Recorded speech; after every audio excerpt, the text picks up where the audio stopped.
Okay.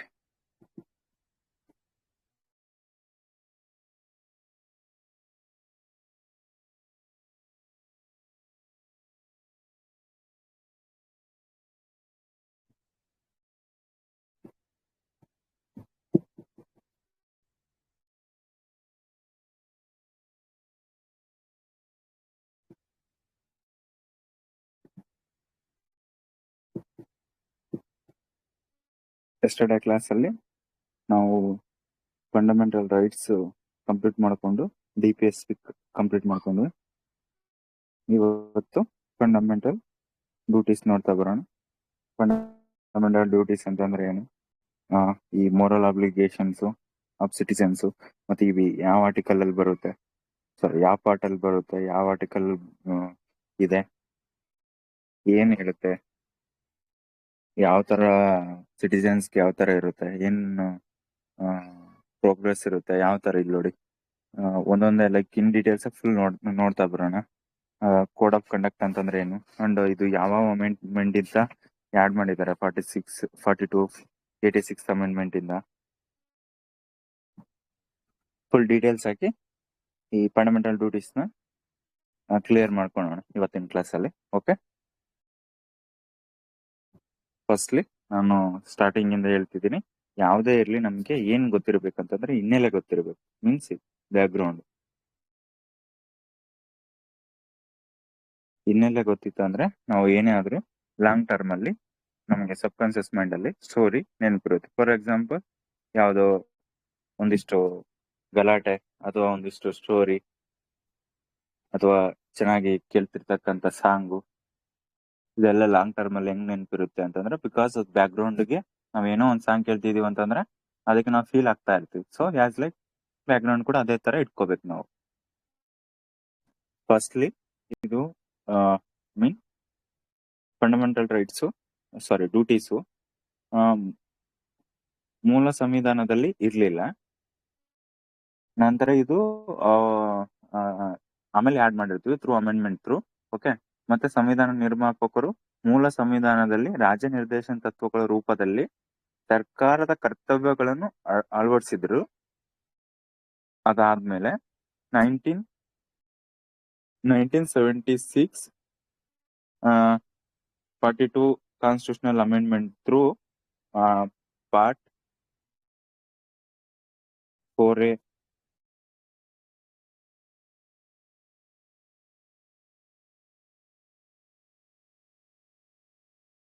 ನ 4A part ಅಲ್ಲಿ 51A article add ಮಾಡಿದ್ವಿ. ಇದನ್ನ ಯಾಡ್ ಮಾಡಿರ್ತೀವಿ. ಮತ್ತೆ ಇದು 42ನೇ ತಿದ್ದುಪಡಿಯು ನಾಗರಿಕ ಮೂಲಭೂತ ಕರ್ತವ್ಯಗಳನ್ನು ಯಾಡ್ ಮಾಡ್ತೀವಿ ಅಥವಾ ಸೇರಿಸಿರ್ತೀವಿ. ನಾಗರಿಕ ಮೂಲಭೂತ ಕರ್ತವ್ಯಗಳನ್ನು ಸೇರಿಸಿರ್ತೀವಿ. ಮತ್ತೆ ಭಾರತ ಸಂವಿಧಾನದಲ್ಲಿರುವ ಮೂಲಭೂತ ಕರ್ತವ್ಯಗಳು ರಷ್ಯಾ ಸಂವಿಧಾನದಿಂದ ಎರವಲು ಪಡ್ಕೊಂಡಿರ್ತೀವಿ. ಎರವಲು ಅಂತಂದ್ರೆ USSR ಅಂತಂದ್ರೆ ರಷ್ಯಾದಿಂದ ಎರವಲು ಪಡ್ಕೊಂಡಿರ್ತೀವಿ. ಮತ್ತೆ ಇದು ಪ್ರಪಂಚದಂತ ಪ್ರಮುಖ ಪ್ರಜಾಪ್ರಭುತ್ವ ರಾಷ್ಟ್ರಗಳಾದ America, Canada, France, Germany, Australia ಮೂಲಭೂತ ಕರ್ತವ್ಯಗಳನ್ನು ಸಂವಿಧಾನದಲ್ಲಿ ಹೊಂದಿಲ್ಲ. ಮೀನ್ಸ್ ನಮ್ ಕಂಟ್ರಿಗಿಂತ ಡೆವಲಪ್ಡ್ ಕಂಟ್ರೀಸ್ ಅಥವಾ ಬಿಗ್ಗರ್ ಕಂಟ್ರೀಸ್ ಅಲ್ಲಿ ಕೂಡ ಈ ಫಂಡಮೆಂಟಲ್ ಡ್ಯೂಟೀಸ್ ನ ಯಾವೊಂದು ಕಂಟ್ರಿಯಲ್ಲಿ ಇಲ್ಲ. ಫಾರ್ ಎಕ್ಸಾಂಪಲ್ ಅಂತಂದ್ರೆ USA, Canada, France, Germany, Australia ಇಂಥ ಕಂಟ್ರಿಗಳಲ್ಲೇ ಈ ಫಂಡಮೆಂಟಲ್ ಡ್ಯೂಟೀಸ್ ಸಂವಿಧಾನದಲ್ಲಿ ಇಲ್ಲ. ಮತ್ತೆ ಭಾರತವನ್ನು ಹೊರತುಪಡಿಸಿ ಜಪಾನ್ ಮಾತ್ರ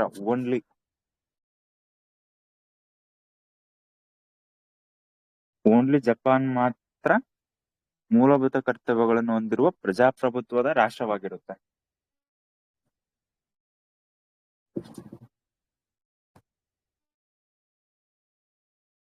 ಮತ್ತೆ ರಷ್ಯಾದಂತ ಸಮಾಜವಾದಿ ರಾಷ್ಟ್ರಗಳು ಮೂಲಭೂತ ಹಕ್ಕುಗಳಂತೆ ಮೂಲಭೂತ ಕರ್ತವ್ಯಗಳನ್ನು ಹೆಚ್ಚು ಆದ್ಯತೆ ನೀಡುತ್ತೆ. ಅಂತಂದ್ರೆ ನಾವು ಮೂಲಭೂತ ಕರ್ತವ್ಯಗಳನ್ನು ರಷ್ಯಾದಿಂದ ಎರವಲು ಪಡ್ಕೊಂಡಿದೀವಿ. ಬಟ್ ಅಲ್ಲಿ ಮೂಲಭೂತ ಕರ್ತವ್ಯಗಳು ಮೂಲಭೂತ ಹಕ್ಕುಗಳಲ್ಲೇ ಇನ್ಕ್ಲೂಡ್ ಇದೆ. ಈ ತರ ಸಬ್ ಪಾರ್ಟ್ ಅಲ್ಲಿ ಅಥವಾ ಬೇರೆ ಒಂದು ಪಾರ್ಟ್ ಅಲ್ಲಿ ಮೆನ್ಷನ್ ಇಲ್ಲ. ಓನ್ಲಿ ಜಪಾನ್ ಅಂಡ್ ಇಂಡಿಯಾದಲ್ಲಿ ಮಾತ್ರ ನಾವು ನೋಡ್ಬೋದು ಈ ತರ ಫಂಡಮೆಂಟಲ್ ಡ್ಯೂಟೀಸ್ ನ. ಪ್ರಸ್ತುತ ಭಾರತದಲ್ಲಿ ಅಟ್ ಪ್ರೆಸೆಂಟ್ 11 ಫಂಡಮೆಂಟಲ್ ಡ್ಯೂಟೀಸ್ ಇದಾವೆ. ಮತ್ತೆ ಇದು 1976ರಲ್ಲಿ 1976 ರಲ್ಲಿ ಹತ್ತಿತ್ತು. ಮತ್ತೆ 2002ರಲ್ಲಿ 86 ಕಾನ್ಸ್ಟಿಟ್ಯೂಷನಲ್ ಅಮೆಂಡ್ಮೆಂಟ್ ಥ್ರೂ ಒಂದನ್ನ ಆಡ್ ಮಾಡ್ತೀವಿ, +1 ಟೋಟಲ್ 11.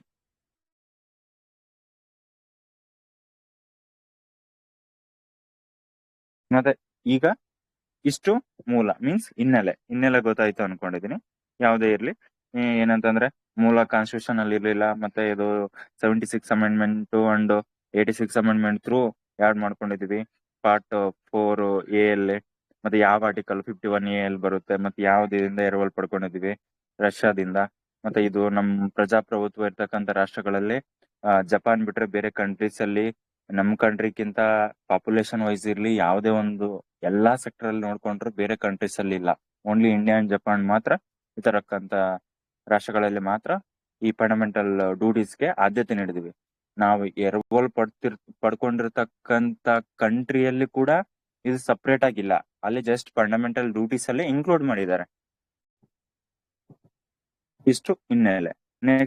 ನೆಕ್ಸ್ಟ್ ಏನಂತಂದ್ರೆ ಈ ಯಾವ ಕಮಿಟಿಗಳು ಏನೇನ್ ಅಂತಂದ್ರೆ ಈಗ ನಾವು ಯಾಡ್ ಮಾಡ್ಕೊಂಡಿದೀವಿ ಯಾವ್ದ್ರ ಥ್ರೂ 76 ಕಾನ್ಸ್ಟಿಟ್ಯೂಷನಲ್ ಅಮೆಂಡ್ 42 ಇಂದ ಮತ್ತೆ 86 ಇಂದ ಯಾಡ್ ಮಾಡ್ಕೊಂಡಿದೀವಲ್ವಾ, ಅದು ಯಾವ ತರ ಆಯ್ತು, ಯಾರು ಶಿಫಾರಸ್ ಮಾಡಿದ್ರು, ಯಾವ ಕಮಿಟಿ ಥ್ರೂ ಬಂತು ಅನ್ನೋದೇ ನಮ್ ಮೇನ್ ಇಂಟೆನ್ಷನ್. ಓಕೆ, ಈಗ ನಾವು ನೋಡೋಣ. ಸ್ವರ್ಣ ಸಿಂಗ್ ಸಮಿತಿ.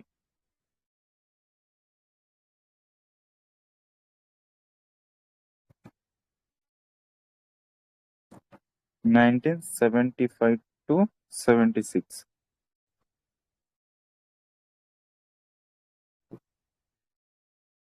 ಏನಂತಂದ್ರೆ ಸಂವಿಧಾನದಲ್ಲಿ ಮೂಲಭೂತ ಕರ್ತವ್ಯಗಳನ್ನು ಸೇರಿಸಲು ಶಿಫಾರಸು ಮಾಡಿದ ಸಮಿತಿ ಸ್ವರ್ಣ ಸಿಂಗ್ ಸಮಿತಿ. ಆಂತರಿಕ ತುರ್ತು ಪರಿಸ್ಥಿತಿ ಅವಧಿಯಲ್ಲಿ ಮೂಲಭೂತ ಕರ್ತವ್ಯಗಳನ್ನು ಸಂವಿಧಾನಕ್ಕೆ ಸೇರಿಸಬೇಕಂತ ತೀರ್ಮಾನಿಸಲಾಗಿರುತ್ತೆ. ಬಿಕಾಸ್ ಈ ಟೈಮಲ್ಲಿ 1975 to 76 ಅಲ್ಲಿ ಆಂತರಿಕ ಗಲಭೆಗಳು ನಡೀತಾ ಇರ್ತವೆ. ಮೀನ್ಸ್ ಆಂತರಿಕ ತುರ್ತು ಪರಿಸ್ಥಿತಿ ಜಾರಿಯಲ್ಲಿರುತ್ತೆ. ಆ ಟೈಮಲ್ಲಿ ಫಂಡಮೆಂಟಲ್ ಡ್ಯೂಟೀಸ್ ನ ಆಡ್ ಮಾಡ್ಬೇಕಂತ ಈ ಸ್ವರ್ಣ ಸಿಂಗ್ ಸಮಿತಿ ಶಿಫಾರಸ್ ಮಾಡುತ್ತೆ.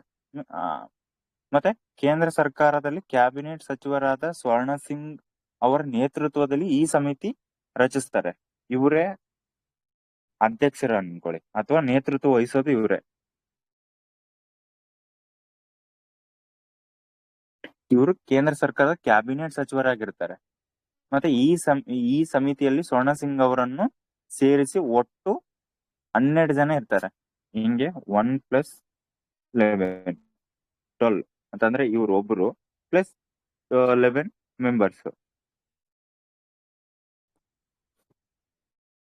ಮತ್ತೆ ಈ ಸ್ವರ್ಣ ಸಿಂಗ್ ಇದೆ ಅಲ್ವಾ, ಮೂಲ ಪಂಜಾಬ್. ಇವರು ಸ್ವರ್ಣ ಸಿಂಗ್ ಅನ್ನೋಕ್ಕಂತ ವ್ಯಕ್ತಿ, ಇವ್ರ ಮೂಲ ಅಂತಂದ್ರೆ ಪಂಜಾಬ್ನವರಾದ ಇವರು ಕೇಂದ್ರ ಮಂತ್ರಿಗಳಾಗಿ ಅತಿ ದೀರ್ಘಾವಧಿ ಕೆಲಸ ಮಾಡಿದ 2ನೇ ವ್ಯಕ್ತಿ ಆಗಿರ್ತಾರೆ. ಕೇಂದ್ರ ಮಂತ್ರಿಗಳಲ್ಲಿ ಹೈಯೆಸ್ಟ್ ಸರ್ವ್ ಮಾಡಿರ್ತಕ್ಕಂಥದ್ರಲ್ಲಿ ಸೆಕೆಂಡ್ ಹೈಯೆಸ್ಟ್ ಇವ್ರು ಇರ್ತಾರೆ. ಯಾರು ಸ್ವರ್ಣ ಸಿಂಗ್ ಅನ್ನಕ್ಕಂತ ವ್ಯಕ್ತಿ. ಇವ್ರು ಎಲ್ಲಿಂದ ಪಂಜಾಬ್ನವರಾಗಿರ್ತಾರೆ. ಮತ್ತೆ ಅತಿ ದೀರ್ಘಾವಧಿ ಕೇಂದ್ರ ಮಂತ್ರಿ ಆಗಿದ್ದವರು ಜಗಜೀವನ್ ರಾಮ್ ಅಂತ. ಅತಿ ದೀರ್ಘಾವಧಿ ಕೇಂದ್ರ ಮಂತ್ರಿ ಆಗಿದವ್ರು ಯಾರಂತಂದ್ರೆ ಜಗಜೀವನ್ ರಾಮ್ ಅಂತ ಬರ್ತಾರೆ. ಅವರು total 29 years, around 29 years service ಮಾಡಿರ್ತಾರೆ. ಸೆಕೆಂಡ್ ಹೈಯೆಸ್ಟ್ ಯಾರು ಬರ್ತಾರೆ ಅಂತಂದ್ರೆ ಇವ್ರು ಸ್ವರ್ಣ ಸಿಂಗ್ ಅಂತ. ಇವರು ಕೇಂದ್ರ ಮಂತ್ರಿ ಆಗಿರ್ತಾರೆ. ಮತ್ತೆ ಈ ಸ್ವರ್ಣ ಸಿಂಗ್ ಅವರು 23 ವರ್ಷ 6 ತಿಂಗಳು ಕೇಂದ್ರ ಮಂತ್ರಿಗಳಾಗಿ ಕಾರ್ಯನಿರ್ವಹಿಸುತ್ತಿರ್ತಾರೆ. ಟಿಲ್ ಎಲ್ಲಿಂದ ಅಂತಾರೆ 1952 ಇಂದ 1975 ವರೆಗೂ ಅಧಿಕಾರದಲ್ಲಿ ಇರ್ತಾರೆ ಮಂತ್ರಿಗಳಾಗಿ. ಮತ್ತೆ ಸ್ವತಂತ್ರ ನಂತರ ಪಂಜಾಬಿನ ಮೂಲದ ಗೃಹ ಸಚಿವರಾಗಿ ಕೂಡ ಇವರು ಕಾರ್ಯನಿರ್ವಹಿಸ್ತಾರೆ. ಇದರಲ್ಲಿ 12 ಮೆಂಬರ್ಸ್ ಅಂತ ಹೇಳಿದ್ನಲ್ಲ, 12 ಮೆಂಬರ್ಸ್ ಯಾರು ಅಂತ ನೋಡೋಣ. 12 ಮೆಂಬರ್ಸ್ ಯಾರು ಅಂತಂದ್ರೆ, ಜಸ್ಟ್ ನಿಮ್ ರೆಫರೆನ್ಸ್ ಹೇಳ್ತಿದ್ದೀನಿ. ನಿಮ್ಗೆ ಈ ತರ ಏನ್ ಕೇಳಲ್ಲ, ಬಟ್ ಇವ್ರು ಇದ್ರು ಅಂತ ಗೊತ್ತಾಗ್ಬೇಕು. ಯಾಕಂದ್ರೆ ಏನಾದ್ರು ಸಪೋಸ್ಲಿ ಮೆಂಬರ್ಸ್ ಇದರಲ್ಲಿ ಸ್ವರ್ಣ ಸಿಂಗ್ ಕಮಿಟಿ ಶಿಫಾರಸ್ ಮಾಡಿರ್ತಕ್ಕಂತ 12 ಮೆಂಬರ್ ಅಲ್ಲಿ ಈ ಕೆಳಗಿನಲ್ಲಿ ಯಾರು ಅಲ್ಲ, ಯಾರಿದ್ದಾರೆ ಅನ್ನೋದಕ್ಕಿಂತ ಯಾರಲ್ಲ ಅಂತ ಕೊಡ್ತಾರೆ. ಒಂದ್ 4 ಜನ ಕೊಟ್ಬಿಟ್ಟು ಅದರಲ್ಲಿ ಮಾತ್ರ ಒಬ್ಬರನ್ನ ಹಾಕಿರ್ತಾರೆ, ಇವರಲ್ಲಿ ಯಾವ್ರಲ್ಲ ಅಂತ ಹಂಗ ಹೇಳ್ತಾ ಇರೋದು. ಲೈಕ್ ಈಗ ಸ್ವರ್ಣ ಸಿಂಗ್ ಗೊತ್ತಿದೆ, ಮತ್ತೆ ಇದರಲ್ಲಿ AR ಅಂಟುವಲ್ ಅಂತ ಬರ್ತಾರೆ, SS ರಾಯ್ ಅಂತ ಕರೀತಾರೆ, ಮತ್ತೆ ಇವರು ಜಾನಿ ಪಟೇಲ್ ಅಂತ ಬರ್ತಾರೆ, HR ಗೋಖಲೆ ಬರ್ತಾರೆ, ಸಹ್ಯದ್ ಮೊಹಮ್ಮದ್ ಬರ್ತಾರೆ, VN ಗಾಡ್ಗಿಲ್ ಬರ್ತಾರೆ, CM ಸ್ಟೆಪಿನ್ ಬರ್ತಾರೆ, DP ಸಿಂಗ್ ಬರ್ತಾರೆ, ದಿನೇಶ್ ಗೋಸ್ವಾಮಿ ಬರ್ತಾರೆ, ವಸಂತ್ ಸಾತೆ ಅಂತ ಬರ್ತಾರೆ, BN ಬಂಜಾರಿಯಾ ಅಂತ ಬರ್ತಾರೆ. ಇವರು ಈ ಸ್ವರ್ಣ ಸಿಂಗ್ ಸಮಿತಿಯ 12 ಸದಸ್ಯರಾಗಿರ್ತಾರೆ.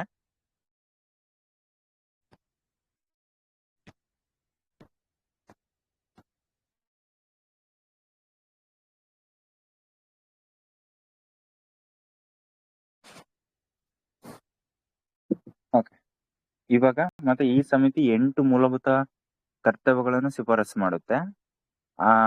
ಅದರ ಕೆಳಗಿನ 3 ಮೂಲಭೂತ ಕರ್ತವ್ಯಗಳನ್ನು ಅಳವಡಿಸಿಕೊಳ್ಳಿ. ಮೀನ್ಸ್ ಈ ಸಮಿತಿಯ 8 ಮೂಲಭೂತ ಕರ್ತವ್ಯಗಳನ್ನು ಶಿಫಾರಸು ಮಾಡಿತು, ಅದರ ಕೆಳಗಿನ 3 ಮೂಲಭೂತ ಕರ್ತವ್ಯಗಳನ್ನು ಅಳವಡಿಸಿಕೊಳ್ಳಲಾಗಿಲ್ಲ, ಕೊಳ್ಳಿಲ್ಲ. ಯಾವ್ದಂತಂದ್ರೆ, ಕರ್ತವ್ಯಗಳನ್ನು ಉಲ್ಲಂಘಿಸಿದರೆ ದಂಡ ಅಥವಾ ಶಿಕ್ಷೆ ನೀಡುವ ಸಂಸತ್ತು ಅವಕಾಶ ಮಾಡಿಕೊಡುದು ಒಂದು. ಎರಡನೇದು, ಮೂಲಭೂತ ಕರ್ತವ್ಯಗಳನ್ನು ಉಲ್ಲಂಘನೆಗೆ ದಂಡ ಅಥವಾ ಶಿಕ್ಷೆ ನೀಡುವ ಕಾನೂನನ್ನು ಯಾವುದೇ ನ್ಯಾಯಾಲಯದಲ್ಲಿ ಪ್ರಶ್ನಿಸಬಾರದು ಅಂತ ಎರಡನೇದು. ಮೂರನೇದೇನಂತಂದ್ರೆ, ತೆರಿಗೆ ಪಾವತಿಸುವುದು ಪ್ರಜೆಗಳ ಮೂಲಭೂತ ಕರ್ತವ್ಯ ಅಂತ. ಇವರು ಟೋಟಲಿ 8 ಶಿಫಾರಸ್ ಮಾಡ್ತಾರೆ. 8 ಶಿಫಾರಸ್ ಮಾಡ್ತಾರೆ, ಇದರಲ್ಲಿ 3 ಅಳವಡಿಸ್ಕೊಳ್ಳಲ್ಲ. ಆ 3 ಏನಂತಂದ್ರೆ, ಒಂದು, ಕರ್ತವ್ಯಗಳನ್ನು ಉಲ್ಲಂಘಿಸಿದರೆ ದಂಡ ಅಥವಾ ಶಿಕ್ಷೆ ನೀಡುವ ಸಂಸತ್ತಿಗೆ ಅವಕಾಶ ಮಾಡಿಕೊಡುವುದು.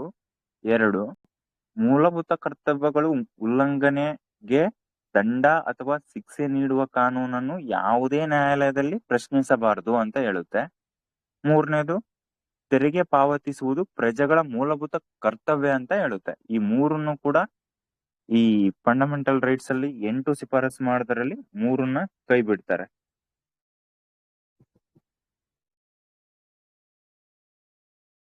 ಮತ್ತೆ 1976 ಸಂವಿಧಾನದ 42ನೇ ತಿದ್ದುಪಡಿಯು ಭಾಗ 4A ಭಾಗದಲ್ಲಿ 51A ವಿಧಿಯಲ್ಲಿ 10 ಮೂಲಭೂತ ಕರ್ತವ್ಯಗಳನ್ನು ಜಾರಿಗೆ ತಂದಿತು. 2002ರಲ್ಲಿ 86ನೇ ತಿದ್ದುಪಡಿ ಮೂಲಕ 11ನೇ ಮೂಲಭೂತ ಕರ್ತವ್ಯವನ್ನು ಸೇರಿಸಿತು. ಅಟ್ ಪ್ರೆಸೆಂಟ್ 11 ಫಂಡಮೆಂಟಲ್ ಡ್ಯೂಟೀಸ್ ಇದಾವೆ. ಇದು ಈ ಸಮಿತಿಯ ಶಿಫಾರಸ್ಸಾಗಿರುತ್ತೆ. ಇವಾಗ ನಾವು ನೋಡೋಣ ಯಾವ ಇದಾವೆ ಫಂಡಮೆಂಟಲ್ ರೈಟ್ಸ್ ಅಂತ. ಈ 11 ಫಂಡಮೆಂಟಲ್ ರೈಟ್ಸ್ ಯಾವ್ದಾವ್ದಿದೆ ಅಂತ.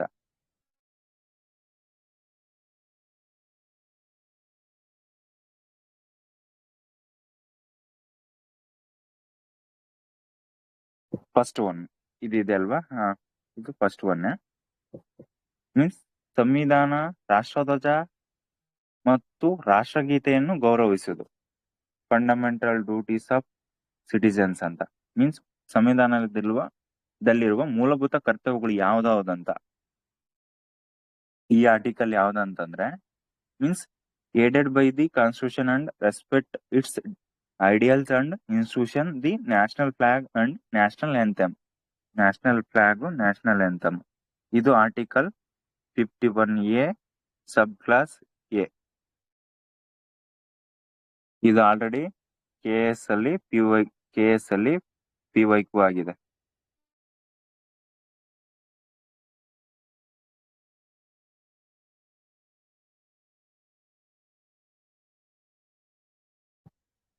ಓಕೆ, ಏನಂತಂದ್ರೆ respecting the constitution, national flag and national anthem. Second ಅಂತಂದ್ರೆ ಇದು 51A ಸಬ್ ಕ್ಲಾಸ್ ಬಿ, ಸ್ವತಂತ್ರ ಚಳುವಳಿಯ ಉದಾತ್ತ ಆದರ್ಶಗಳನ್ನು ಪಾಲಿಸುವುದು ಅಂತಂದ್ರೆ to cherish and follow the noble ideals which inspired our national struggle of freedom ಅಂತ. ಈಗ ಭಗತ್ ಸಿಂಗ್, ಮಹಾತ್ಮ ಗಾಂಧೀಜಿ, ಸುಭಾಷ್ ಚಂದ್ರ ಬೋಸು, ರಾಣಿ ಚೆನ್ನಮ್ಮ, ಇಂಥ ವ್ಯಕ್ತಿಗಳನ್ನ, ಸ್ವತಂತ್ರ ಚಳುವಳಿ ಉದಾತ್ತ ಆದರ್ಶಗಳನ್ನು ಇವ್ರನ್ನ ನಾವು ಪಾಲನೆ ಮಾಡೋದು. ಫಾರ್ ಎಕ್ಸಾಂಪಲ್ ಈಗ ಏನು ಜನವರಿ 30 ಅಥವಾ ಈಗ January 23 ಪರಾಕ್ರಮ ದಿವಸ್, ಮತ್ತೆ ಭಗತ್ ಸಿಂಗ್, ರಾಣಿ ಚೆನ್ನಮ್ಮದ ಇಂಥ ವ್ಯಕ್ತಿಗಳಿಂದ ನಾವು ಪ್ರಭಾವಿತ ಆಗಿ ನಾವು ಅದನ್ನ ಮುಂದುವರ್ಸೋದಂತ ಹೇಳುತ್ತೆ. ಇದು 51A ಬಿ. ನೆಕ್ಸ್ಟ್ ಯಾವ್ದಂತಂದ್ರೆ 51A ಸಿ ಸಬ್ ಕ್ಲಾಸ್. ಏನಂತಂದ್ರೆ ಭಾರತ ಸಾರ್ವಭೌಮತೆ, ಏಕತೆ ಮತ್ತು ಸಮಗ್ರತೆಯನ್ನು ಎತ್ತಿ ಹಿಡಿಯುವುದು ಹಾಗೂ ಕಾಪಾಡುವುದು. To uphold and protect the sovereignty, unity and integrity of India. Sovereignty, unity and integrity of India. 51C ಅಂತಂದ್ರೆ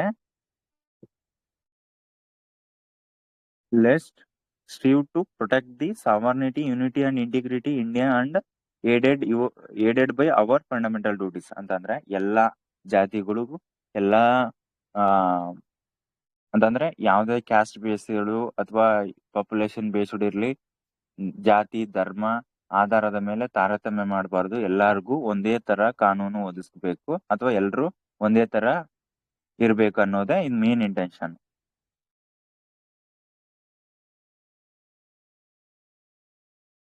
ನೆಕ್ಸ್ಟ್ ನೋಡೋಣ. ನೆಕ್ಸ್ಟ್ ಯಾವ್ದಂತಂದ್ರೆ 51D.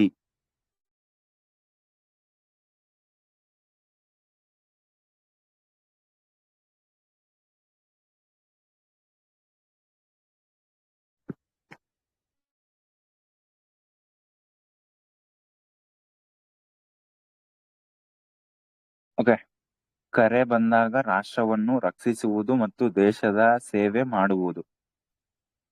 To defend the country and render national service when called upon to do so. Defend the country and render national service ಅಂತ. ಏನಾದ್ರೂ ಈಗ sudden ಆಗಿ ಯುದ್ಧ ಆಯ್ತು, ಬಾಹ್ಯ ಆಕ್ರಮಣ ಇರ್ಲಿ, ಅಥವಾ ಈಗ ಇಂಡಿಯಾ ಪಾಕಿಸ್ತಾನ್ ಮಧ್ಯೆ ಏನಾದ್ರು ಈಗ ವಾರ್ ಆಗ್ತಿದೆ ಅಂತಂದ್ರೆ ಎಲ್ಲಾರು ಇಂಡಿಯನ್ಸ್ ಒಗ್ಗಟ್ಟಾಗಿ ಇದ್ಕೊಂಡು ನಾವು ಅಪೋಸಿಟ್ ಇರ್ತಕ್ಕಂಥ ಕಂಟ್ರಿನ ಫೇಸ್ ಮಾಡೋದು.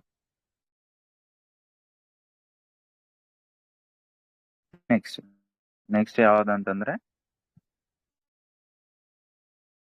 51AE ಅಂತಂದ್ರೆ ಸಾಮರಸ್ಯ ಮತ್ತು ಭಾತೃತ್ವ ಭಾವನೆಗಳನ್ನು ಬೆಳೆಸಿಕೊಳ್ಳುವುದು ಹಾಗೂ ಮಹಿಳೆಯರ ಗೌರವಕ್ಕೆ ತುಚಿಯುಂಟು ಮಾಡುವ ಆಚರಣೆಗಳನ್ನು ತ್ಯಜಿಸುವುದು. To promote harmony and the spirit of common brotherhood amongst all the people of India, transcending religious, linguistic and regional or sectional diversity, to renounce practices regarding to dignity of women, like brotherhood ಆಗಿರ್ಬೋದು. ಏನಂತಂದ್ರೆ it will not discriminate on caste, trade, religion. ಎಲ್ಲಾರು ಹಿಂದೂ ಇರ್ಲಿ Muslim ಇರ್ಲಿ ಬಾಯಿ ಅಂತ ಮಾಡ್ತೀವಲ್ವಾ, ಆ ತರ. ಅದು 5. ನೆಕ್ಸ್ಟ್ 6 ಅಂತೂ ಯಾವ್ದಂತಂದ್ರೆ 51F ಅಂತಂದ್ರೆ ಏನಂತಂದ್ರೆ to value and pursue the rich heritage of our composition culture, ನಮ್ಮ ಸಮ್ಮಿಶ್ರ ಸಂಸ್ಕೃತಿಯ ಶ್ರೀಮಂತ ಪರಂಪರೆಯನ್ನು ಗೌರವಿಸುವುದು ಮತ್ತು ರಕ್ಷಿಸುವುದು.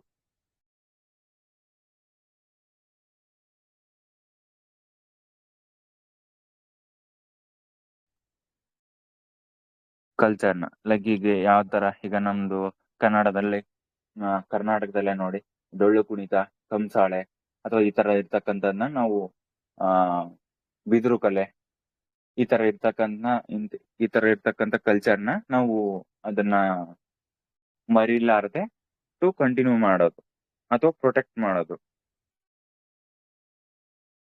ನೆಕ್ಸ್ಟ್ ಯಾವ್ದಂತಂದ್ರೆ ಜಿ 51A ಜಿ ಅರಣ್ಯ, ಸರೋವರಗಳು, ನದಿಗಳು ಮತ್ತು ವನ್ಯಜೀವಿಗಳೊಳಗೊಂಡ ನೈಸರ್ಗಿಕ ಪರಿಸರವನ್ನು ರಕ್ಷಿಸಿ ಅಭಿವೃದ್ಧಿಪಡಿಸುವುದು.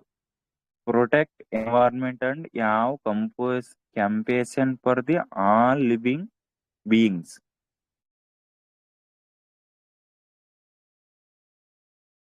ಜಿ ಅದಾದ್ಮೇಲೆ ನೆಕ್ಸ್ಟ್ ಬರುತ್ತೆ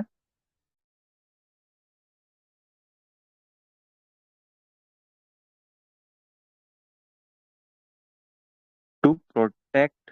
ಇದೆ ಅಲ್ವಾ 51. ಇದರಲ್ಲೇ ನಾನು ಹೇಳ್ತೀನಿ ನೋಡಿ, protect and improve the natural environment ಇದೆ ಅಲ್ಲ, ಇದರಲ್ಲಿ ಲೈಕ್ ಫಾರೆಸ್ಟ್ ಇರ್ಬೋದು, ಲೇಕ್ಸ್ ಇರ್ಬೋದು, ರಿಸರ್ವ್ ಇರ್ಬೋದು, ರಿವರ್ಸ್ ಇರ್ಬೋದು, ವೈಲ್ಡ್ ಲೈಫ್ ಸ್ಯಾಂಚುರೀಸ್ ಇರ್ಬೋದು. ಇದೇನ್ ಹೇಳುತ್ತೆ ಅಂತಂದ್ರೆ to protect and improve the natural environment including forest, lakes, rivers and wildlife and to have compassion for the living creature. ಈ ತರ ಹೇಳುತ್ತೆ ಯಾವುದು 51A ಜಿ. ನೆಕ್ಸ್ಟ್ ಬರೋಣ. ನೆಕ್ಸ್ಟ್ ಯಾವ್ದಂತಂದ್ರೆ 51H.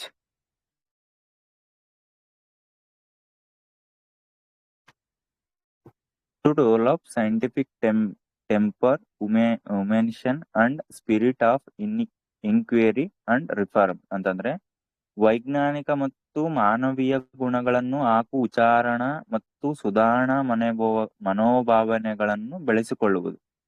ವೈಜ್ಞಾನಿಕ ಮತ್ತು ಮಾನವೀಯ ಗುಣಗಳನ್ನು ಹಾಗೂ ಉಚ್ಚಾರಣ ಮತ್ತು ಸುಧಾರಣಾ ಮನೋಭಾವನೆಗಳನ್ನು ಬೆಳೆಸಿಕೊಳ್ಳುವುದು. ನೆಕ್ಸ್ಟ್ 9th ಏನಂತಂದ್ರೆ 51A ಐ ಸಾರ್ವಜನಿಕ ಆಸ್ತಿಯನ್ನು ರಕ್ಷಿಸುವುದು ಮತ್ತು ಹಿಂಸೆಯನ್ನು ತ್ಯಜಿಸುವುದು. To safeguard public property and to ಅರ್ಜು ವೈಲೆನ್ಸ್. ಈಗ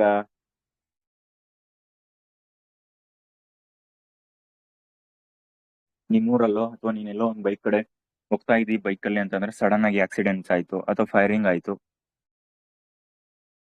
ಈಗ ಅಲ್ಲಿರ್ತಕ್ಕಂಥ ವೆಹಿಕಲ್ಸ್ಗೆ ನೀನು ನಿನ್ನ ಮಾನವೀಯತೆಯಿಂದ ನೀವು ಹೋಗ್ಬಿಟ್ಟು ಅಲ್ಲಿ ಇರ್ತಕ್ಕಂಥವ್ರನ್ನ ಕಾಪಾಡಬೇಕು ಅಂತ ಹೇಳುತ್ತೆ. ಅಥವಾ ನಿಮ್ ಮನೆ ಪಕ್ಕದಲ್ಲಿ ಏನಾದ್ರು ಬೆಂಕಿ ಹತ್ಕೊಟ್ರೆ ನೀನು ಹೋಗಿ ನೋಡ್ತಾ ಇರ್ತೀಯ, ಆರ್ಸೋಕೆ ಟ್ರೈ ಮಾಡ್ಬೇಕು ಅಂತ ಹೇಳುತ್ತೆ. ಅದಂದ್ರೆ ಸಾರ್ವಜನಿಕ ಆಸ್ತಿಗಳನ್ನು ರಕ್ಷಿಸುವುದು ಮತ್ತು ಹಿಂಸೆಯನ್ನು ತ್ಯಜಿಸುವುದು. 10ನೇದು ಏನ್ ಹೇಳುತ್ತೆ ಅಂತಂದ್ರೆ ವೈಯಕ್ತಿಕ ಹಾಗೂ ಸಾಮೂಹಿಕ ಚಟುವಟಿಕೆಗಳಲ್ಲಿ ಪ್ರಾವೀಣ್ಯತೆಯನ್ನು ಪ್ರದರ್ಶಿಸಿ ರಾಷ್ಟ್ರದ ಪ್ರಗತಿಗೆ ಶ್ರಮಿಸುವುದು. To strive towards excellence in all spheres of individuals and collective activities so that the nation constantly rise to higher level of endeavor and achievements. ವೈಯಕ್ತಿಕ ಹಾಗೂ ಸಾಮೂಹಿಕ ಚಟುವಟಿಕೆಗಳಲ್ಲಿ ಪ್ರಾವೀಣ್ಯತೆಯನ್ನು ಪ್ರದರ್ಶಿಸಿ ರಾಷ್ಟ್ರದ ಪ್ರಗತಿಯನ್ನು ಶ್ರಮಿಸುವುದು. ಫಾರ್ ಎಕ್ಸಾಂಪಲ್ ಇಸ್ರೋ ಅಥವಾ ಈಗ PT ಉಷಾ ಇದಾರಲ್ಲ ಅವರು, ಅನಿಲ್ ಕುಂಬ್ಳೆ, ಈ ಸ್ಪೇಸ್ ಇಸ್ರೋ ಕಡೆ ಆದ್ರು ಅಥವಾ ಸ್ಪೋರ್ಟ್ಸ್ ಅಲ್ಲಾದ್ರು ಅಥವಾ ಕಲ್ಚರಲ್ ಆದ್ರು, ವೈಯಕ್ತಿಕ ಇರ್ಲಿ ಟೀಮ್ ಇರ್ಲಿ ರಾಷ್ಟ್ರೀಯ ಪ್ರಗತಿಯನ್ನು ಅಚೀವ್ಮೆಂಟ್ ಮಾಡೋದು. ಫಾರ್ ಎಕ್ಸಾಂಪಲ್ ಇನ್ನು ಹೇಳೋದಾದ್ರೆ ಈಗ ರೀಸೆಂಟ್ಲಿ ಸುನೀತಾ ವಿಲಿಯಮ್ಸ್ ಆತರ.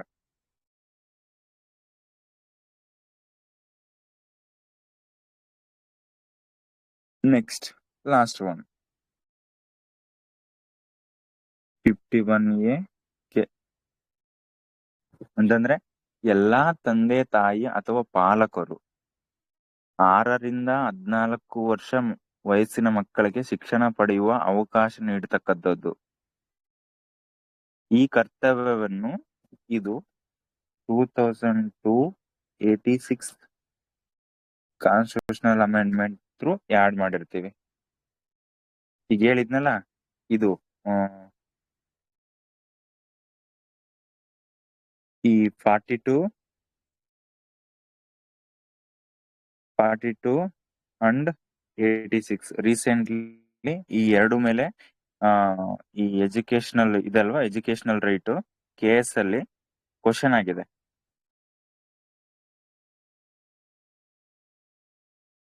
ಟೂ 2024 ಅಲ್ಲಿ ಎಂಡಿಂಗ್ ಡಿಸೆಂಬರ್ ಅಲ್ಲೇನೋ ಎಕ್ಸಾಮ್ ಆಯ್ತು ನೋಡಿ, ಅದರಲ್ಲಿ.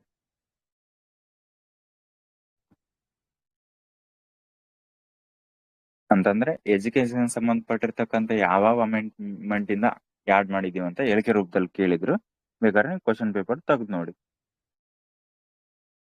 ಅಂತಂದ್ರೆ to provide opportunities for education to children between 6 to 14 years of the age and duty as a parents to ensure that such opportunities are being awarded to their children.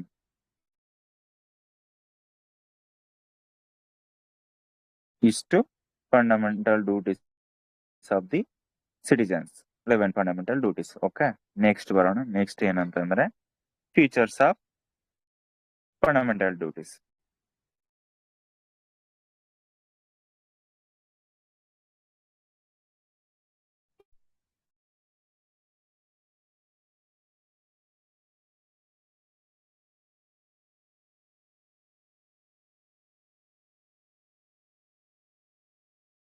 Okay, first point ಏನಂತಂದ್ರೆ ಕೆಲವು ಮೂಲಭೂತ ಕರ್ತವ್ಯಗಳು ನೈತಿಕ ಕರ್ತವ್ಯಗಳಾಗಿದ್ದು ಇವುಗಳು ಕೆಲವು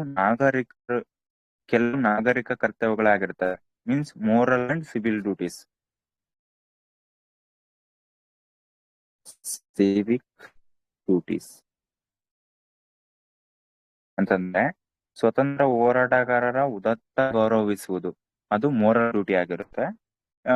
Civic duty ಅಂತಂದ್ರೆ ಅಥವಾ ಸಿವಿಲ್ ಡ್ಯೂಟಿ ಅಂತಂದ್ರೆ ಸಂವಿಧಾನದ ರಾಷ್ಟ್ರಧ್ವಜ ಗೀತೆಯನ್ನು ಗೌರವಿಸುವುದು ಸಿವಿಕ್ ಡ್ಯೂಟಿ ಆಗಿರುತ್ತೆ, ಸಿವಿಲ್ ಡ್ಯೂಟಿ ಆಗಿರುತ್ತೆ. ಗೊತ್ತಾಯ್ತಾ? ಈಗ ಮೋರಲ್ ಅಂತ ಈ ಮೋರಲ್ಗೆ ಏನ್ ಬರುತ್ತೆ ಅಂತಂದ್ರೆ ಸ್ವತಂತ್ರ ಹೋರಾಟಗಾರರ ಉದತ್ತದ ಗೌರವಿಸುವುದು. ಫಾರ್ ಎಕ್ಸಾಂಪಲ್ ರಾಣಿ ಚೆನ್ನಮ್ಮ, ಭಗತ್ ಸಿಂಗ್, ಬಾಸ್ ಗಾಂಧಿ, ಮಹಾತ್ಮ ಗಾಂಧಿ ಅಂತವ್ರನ್ನ. ಅದೇ ಈಗ ನಾವು ಸಿವಿಕ್ ಡ್ಯೂಟಿ ಇದ್ರಲ್ಲಿ ನೋಡ್ತೀವಿ ಅಂತಂದ್ರೆ ಇದೇನಂತಂದ್ರೆ ಈಗ ಯಾಸೆ ನನ್ನೇ ತಗೊಳ್ಳಿ. ಈಗ ನಾನು ರಾಷ್ಟ್ರಧ್ವಜ ಅಥವಾ ರಾಷ್ಟ್ರಗೀತೆ ಆಡ್ಬೇಕಾದ್ರೆ ಎಲ್ಲ ಸ್ಕೂಲಲ್ಲಿ ಕಾಲೇಜಲ್ಲಿ ಹೇಳ್ಕೊಟ್ಟಿರ್ತಾರೆ, ಲೈಕ್ ನ್ಯಾಷನಲ್ ಆಂಥಮ್ ಬಂದಾಗ ಎಲ್ಲರೂ ರೆಸ್ಪೆಕ್ಟ್ ಇಂದ ಎದ್ದು ನಿಂತ್ಕೋಬೇಕಂತ. ಅಥವಾ ನೀವು ಫಿಲಿಂ ಥಿಯೇಟರ್ಗೆ ಏನಾದ್ರು ಮೂವಿಗೆ ಹೋದ್ರೆ ಅಲ್ಲಿ ಫಸ್ಟ್ ನ್ಯಾಷನಲ್ ಆಂಥಮ್ ಹಾಕಿದಾಗ ಎಲ್ಲರೂ ಎದ್ಬಿಟ್ಟು ರೆಸ್ಪೆಕ್ಟ್ ಕೊಡೋದು ಇರುತ್ತಲ್ವಾ, ಅದು ಎಕ್ಸಾಂಪಲ್. ಆ ತರ. ಸೆಕೆಂಡ್ ನೋಡೋಣ. ಸೆಕೆಂಡ್ ಏನಂತಂದ್ರೆ duties are applicable to only citizens of India. Duties are applicable to only citizens of India. ಮೂಲಭೂತ ಕರ್ತವ್ಯಗಳು ಪೌರರಿಗೆ ಮಾತ್ರ ನೀಡಲಾಗಿದೆ, ವಿದೇಶಿಗರಿಗೆ ಲಭ್ಯವಿಲ್ಲ. ಗೊತ್ತಾಯ್ತಾ? Fundamental duties are only in citizens, not at all foreigners or aliens. Third ಏನಂತಂದ್ರೆ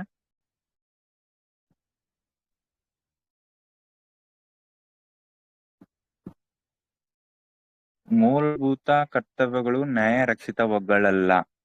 there are non justiciable and non ಎನ್ಫೋರ್ಸಬಲ್.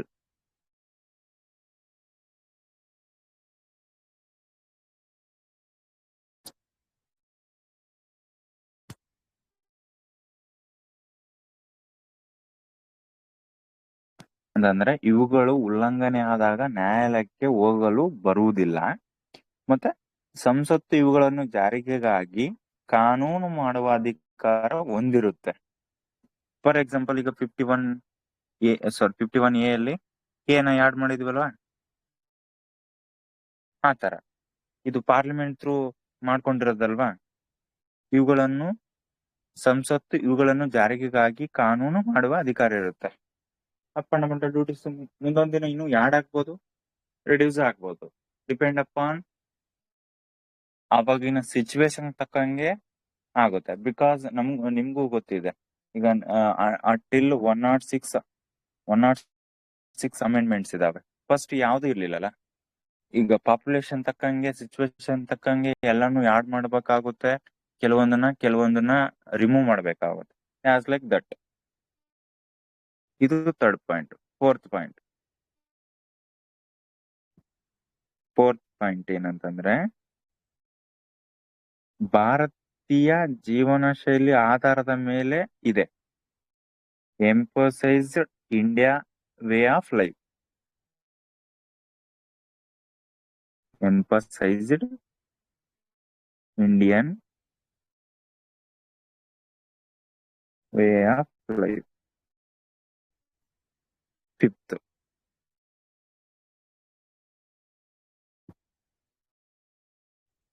ರಾಜ ನಿರ್ದೇಶ ತತ್ವಗಳನ್ನು ಹೋಲುತ್ತವೆ.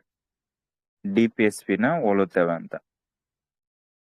ಅದಂದ್ರೆ ರಾಜ ನಿರ್ದೇಶನ ತತ್ವಗಳು ಸರ್ಕಾರದ ಕರ್ತವ್ಯವನ್ನು ತಿಳಿಸುತ್ತದೆ.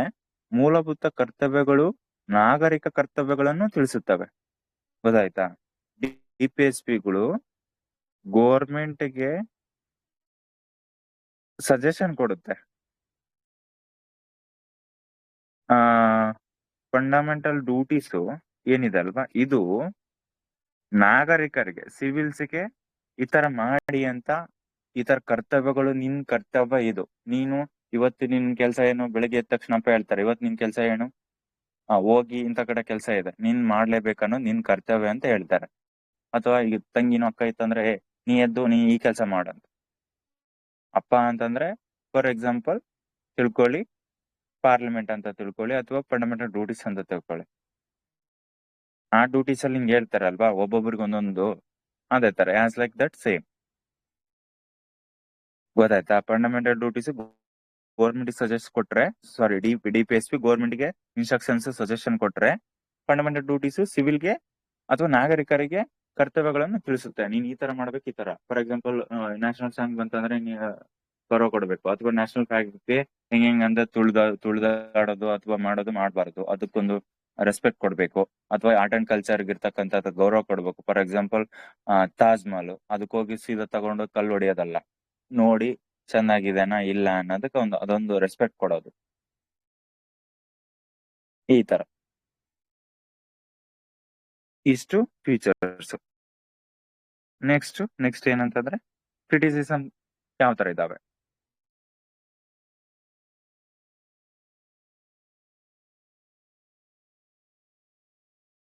ಓಕೆ, ನಾನು ಇದು ಕಂಪ್ಯಾರಿಸನ್ ಹೇಳಿದ್ನಲ್ವಾ, ರಾಜ್ಯ ನಿರ್ದೇಶನ ತತ್ವಗಳು ಸರ್ಕಾರದ ಕರ್ತವ್ಯಗಳನ್ನು ತಿಳಿಸುತ್ತೆ, ಫಂಡಮೆಂಟಲ್ ಡ್ಯೂಟೀಸ್ ನಾಗರಿಕ ಕರ್ತವ್ಯಗಳನ್ನು ತಿಳಿಸುತ್ತೆ, ಮತ್ತೆ ರಾಜ್ಯ ನಿರ್ದೇಶನ ತತ್ವಗಳು ನ್ಯಾಯ ರಕ್ಷಿತವುಗಳಲ್ಲ, ಹಾಗಾಗಿ ಮೂಲಭೂತ ಕರ್ತವ್ಯಗಳನ್ನು ಇವುಗಳೊಂದಿಗೆ 4A ಭಾಗದಲ್ಲಿ ಸೇರಿಸಲಾಗಿದೆ. ಇವು ಕೂಡ non justiciable, non ಎನ್ಫೋರ್ಸಬಲ್.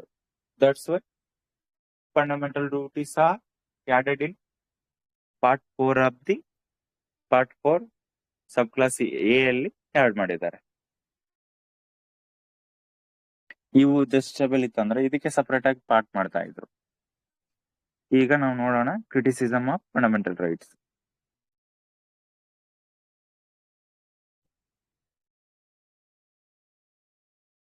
Fundamental duties, sorry ನಂಗೆ ಫಂಡಮೆಂಟಲ್ ರೈಟ್ಸ್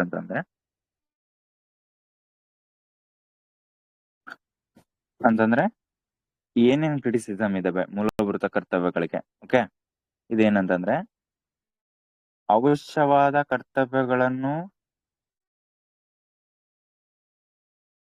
ಅಳವಡಿಸಲಾಗಿಲ್ಲ. ಫಸ್ಟ್ ಪಾಯಿಂಟ್ ಏನಂತಂದ್ರೆ doesn't cover other important duties. For example ಮತದಾನದ ಕರ್ತವ್ಯ, ತೆರಿಗೆ ಪಾವತಿ, ಕುಟುಂಬ ಯೋಜನೆ, ಈ ತರ ಈ ಅಂತಂದ್ರೆ ಮತದಾನದ ಕರ್ತವ್ಯ ಅಥವಾ ಈ ಟ್ಯಾಕ್ಸ್ ಪೇ ಮಾಡೋದು ಅಥವಾ ಕುಟುಂಬ ಯೋಜನೆ ಬರುತ್ತೆ, family plans.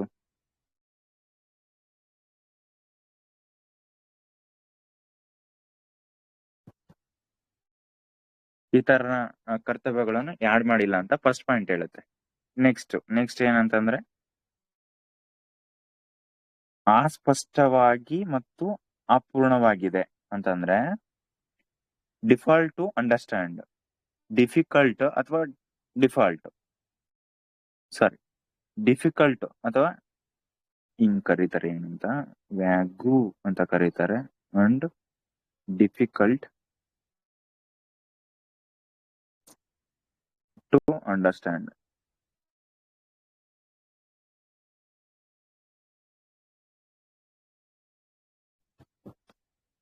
For example, noble ideas, composition of culture, scientific temper, ಈ ತರ ಇರ್ತಕ್ಕಂಥದ್ನ ಅರ್ಥ ಮಾಡ್ಕೊಳಕ್ ಆಗಲ್ಲ. ನೋಬೆಲ್ ಐಡಿಯಾ ಐಡಿಯಾಸ್ ಅಂತಂದ್ರೆ ಯಾವ ತರ ಯಾವಕ್ಕೆ ಒತ್ತು ಕೊಡ್ಬೇಕು?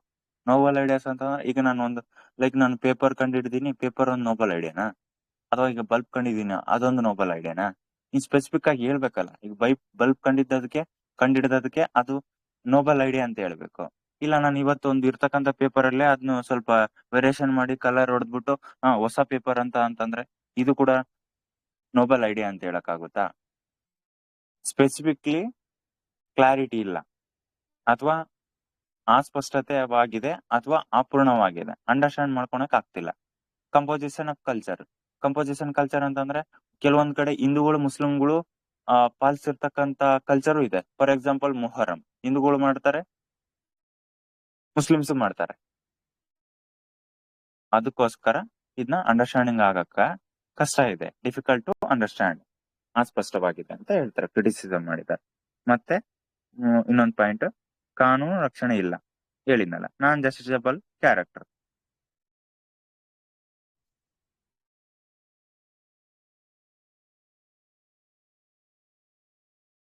ಮತ್ತೆ ನೆಕ್ಸ್ಟ್ ಏನಂತಂದ್ರೆ ಮೂರನೇ ಭಾಗ ನಂತರ ಸೇರ್ಪಡೆ ಮಾಡಬೇಕಾಗಿತ್ತು. ಫಾರ್ ಎಕ್ಸಾಂಪಲ್, ಈಗ ಪಾರ್ಟ್ ಥರ್ಡ್ ಇದೆಲ್ಲ ಅದ್ರಲ್ಲಿ ಆಡ್ ಮಾಡ್ಬೇಕಿತ್ತು, ಅದಕ್ಕೆ ಫಾರ್ ಎಕ್ಸಾಂಪಲ್ ಈ ತರ ಆಡ್ ಮಾಡ್ಬೇಕಿತ್ತು ಅಂತ ಹೇಳ್ತಾರೆ. ಮತ್ತೆ ಸಂವಿಧಾನದಲ್ಲಿ ದಲ್ಲಿರದಿದ್ದರೂ ಜನರು ಇವುಗಳನ್ನು ನಿರ್ವಹಿಸುತ್ತಿದ್ದರು ಅಂತಂದ್ರೆ ಇದೇನು, ಈಗ ಫಾರ್ ಎಕ್ಸಾಂಪಲ್ ಈ ನಿಮ್ ಫಂಡಮೆಂಟಲ್ ಡ್ಯೂಟೀಸ್ ಇದಾವಲ್ವಾ, ಈಗ ಫಾರ್ ಕಾಮನ್ ಸೆನ್ಸ್ಲಿ ಹೇಳಿ, ಈಗ ನೀನ್ ಹಾಸ್ಪಿಟಲ್ಗೆ ಹೋದಾಗ ಯಾವ ತರ ಬಿಹೇವ್ ಮಾಡ್ಬೇಕಂತ ನಿನ್ಗೆ ಏನಾದ್ರು ಹೇಳ್ಕೊಡ್ಬೇಕಾ? ಅಥವಾ ಮೂವಿ ಥಿಯೇಟರ್ ಹೋದಾಗ ನಿಂಗೆ ಯಾವ ತರ ಬಿಹೇವ್ ಮಾಡ್ಬೇಕಂತ ಹೇಳ್ಕೊಡ್ಬೇಕಿತ್ತು? ಅಥವಾ ಈಗ ನಿನ್ ಸ್ಕೂಲಲ್ಲೇ ಇದೊಂದು ಮೂಲಭೂತ ಕರ್ತವ್ಯ ಅಂತ ನಿಂಗೆ ಏನನ್ ಗೊತ್ತಾ? ಫಾರ್ ಎಕ್ಸಾಂಪಲ್, ಈಗ ಡೈಲಿ ಪ್ರೇಯರ್ ನಡೀತಾ ಇರ್ತದೆ, ಆ ಪ್ರೇಯರ್ ನೀಡ್ಬೇಕಾದ್ರೆ ನ್ಯಾಷನಲ್ ಫ್ಲಾಗ್ ಇರ್ಲಿ, ನ್ಯಾಷನಲ್ ಸಾಂಗ್ ಆಂಥಮ್ ಇರ್ಲಿ, ಅದಕ್ಕೆ ನೀನ್ ಗೌರವದಿಂದ ಸ್ಟ್ಯಾಂಡ್ ಅಪ್ ಆಗಿ ನಿಂತ್ಕೊಂಡು ಮಾಡ್ತಿರ್ತೀಯಲ್ಲ, ಇದೆಲ್ಲ ಕಾನ್ಸ್ಟಿಟ್ಯೂಷನ್ ಅಲ್ಲಿ ಬೇಕಾಗಿರ್ಲಿಲ್ಲ. ಇನ್ ಬಿಟ್ವೀನ್ ಕಾಮನ್ ಸೆನ್ಸ್ ಇಂದ ಇದು ನಡೀತಾ ಇತ್ತು ಅಂತ ಈ ತರನು ಕೂಡ ಕ್ರಿಟಿಸೈಸ್ ಮಾಡಿದ್ದಾರೆ. ಇದೇನು ಕಾನ್ಸ್ಟಿಟ್ಯೂಷನ್ ಅಲ್ಲಿ ಬೇಕಾಗಿರ್ಲಿಲ್ಲ, ಇನ್ ಬಿಟ್ವೀನ್ ಕಾಮನ್ ಸೆನ್ಸ್ ಇಂದ ನಡೀತಾ ಇತ್ತು, ಹೋಗ್ತಾ ಇತ್ತು ಅಂತ ಹೇಳ್ತಿದ್ದಾರೆ. ಈ ತರ ಕ್ರಿಟಿಸಿಸಮ್ ಮಾಡಿದ್ದಾರೆ. ಈಗ ನಾವು ನೋಡೋಣ ಈ importance of fundamental duties. Next point ಏನಂತಂದ್ರೆ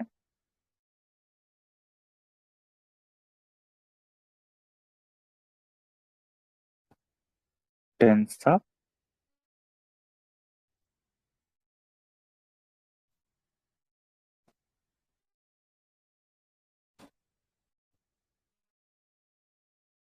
ಮೂಲಭೂತ ಕರ್ತವ್ಯಗಳ ಮಹತ್ವ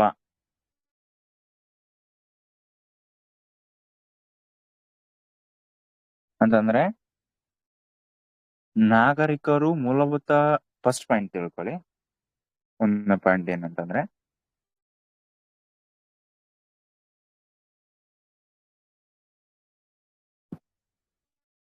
ನಾಗರಿಕರು ಮೂಲಭೂತ ಕರ್ತವ್ಯಗಳನ್ನು ಅನುಭವಿಸುವಾಗ ಕರ್ತವ್ಯಗಳು ಅವರನ್ನು ಎಚ್ಚರಿಸುತ್ತವೆ. ಫಾರ್ ಎಕ್ಸಾಂಪಲ್, ನಾಗರಿಕರು ಅವರ ದೇಶಕ್ಕೆ, ಸಮಾಜಕ್ಕೆ ಮತ್ತು ತಮ್ಮೊಂದಿಗೆ ಜೀವಿಸುವ ನಾಗರಿಕರಿಗೆ ಆಭಾರಿ ಆಗಿರಬೇಕು. ನೋಡಿ, ನಾಗರಿಕರು ಮೂಲಭೂತ ಹಕ್ಕುಗಳನ್ನು ಅನ್ವಯಿಸುವಾಗ ಕರ್ತವ್ಯಗಳು ಅವರನ್ನು ಎಚ್ಚರಿಸ್ತವೆ. ಯಾವ ತರ ಅಂತಂದ್ರೆ, ನಾಗರಿಕರು ಅವರು ದೇಶಕ್ಕೆ, ಸಮಾಜಕ್ಕೆ ಮತ್ತು ತಮ್ಮೊಂದಿಗೆ ಜೀವಿಸುವ ನಾಗರಿಕರಿಗೆ ಆಭಾರಿ ಆಗಿರ್ಬೇಕಂತ ಹೇಳುತ್ತೆ. ಸೆಕೆಂಡ್ ಪಾಯಿಂಟ್ ಏನ್ ಹೇಳುತ್ತೆ ಅಂತಂದ್ರೆ, ರಾಷ್ಟ್ರಧ್ವಜವು ಸುಡುವುದು, ಸಾರ್ವಜನಿಕ ಆಸ್ತಿ ನಾಶಪಡಿಸುವುದು ಸೇರಿದಂತೆ ರಾಷ್ಟ್ರೀಯ ವಿರೋಧ ಮತ್ತು ಸಮಾಜ ವಿರೋಧ ಚಟುವಟಿಕೆಗಳಿಗೆ ಎಚ್ಚರಿಕೆ ನೀಡುತ್ತೆ. ಇದು ಯಾವುದು ಫಂಡಮೆಂಟಲ್ ಡ್ಯೂಟೀಸ್. ಮತ್ತೆ ಮೂರನೇ ಪಾಯಿಂಟ್ ಏನಂತಂದ್ರೆ, ಪೌರರಿಗೆ ಸ್ಫೂರ್ತಿಯ ಮೂಲ ಎಂಬಂತೆ ನೆರವಾಗುತ್ತೆ ಅಂತಂದ್ರೆ, ನಾಗರಿಕರ ಮಧ್ಯೆ ಶಿಸ್ತು ಮತ್ತು ಬದ್ಧತೆಯನ್ನು ಬೆಳೆಸುತ್ತದೆ. 4ನೇ ಪಾಯಿಂಟ್ ನಾ ಅಂತಂದ್ರೆ, ಈ ನ್ಯಾಯಾಲಯಗಳಿಗೆ ಒಂದು ಕಾನೂನಿನ ಸಂವಿಧಾನಿಕ ಬದ್ಧತೆ ಪರೀಕ್ಷಿಸಲು ಮತ್ತು ನಿರ್ಧರಿಸಲು ನೆರವಾಗುತ್ತೆ. Constitutionally validate. 5th ಒನ್, ಇವುಗಳನ್ನು ಕಾನೂನು ಮೂಲಕ ಜಾರಿಗೆಗೊಳಿಸಬಹುದು. ಎನ್ಫೋರ್ಸಬಲ್ ಬೈ ಲಾ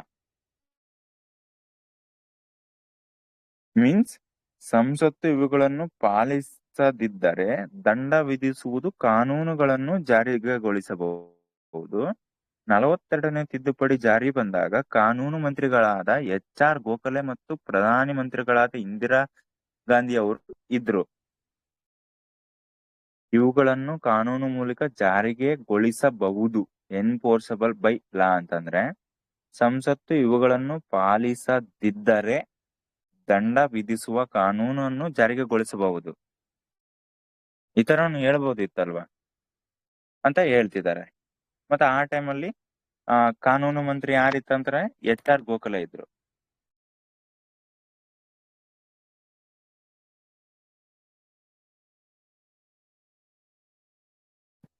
ಮತ್ತೆ PM ಯಾರಿದ್ರು ಅಂತಂದ್ರೆ ಇಂದಿರಾ ಗಾಂಧಿ.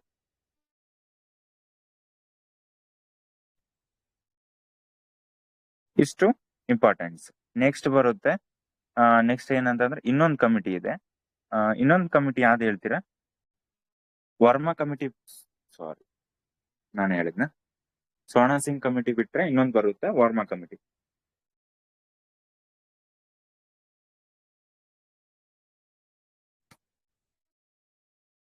JS ವರ್ಮಾ ಕಮಿಟಿ ಅಂತ ಬರುತ್ತೆ. ಇದೇನ್ ಶಿಫಾರಸ್ ಮಾಡಿದೆ ಅಂತ ನೋಡಿ.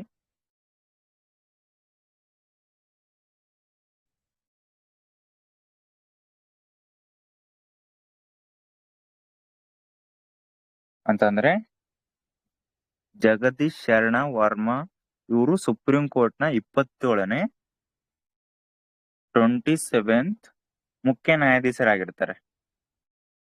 CJI ಆಗಿರ್ತಾರೆ. ಮತ್ತೆ ವರ್ಮಾ ಅವರು ಸೇರಿದಂತೆ ಈ ಸಮಿತಿಯಲ್ಲಿ 3 ಜನ ಇರ್ತಾರೆ. 3 ಮೆಂಬರ್ಸ್. ಯಾರು ಅಂತಂದ್ರೆ LM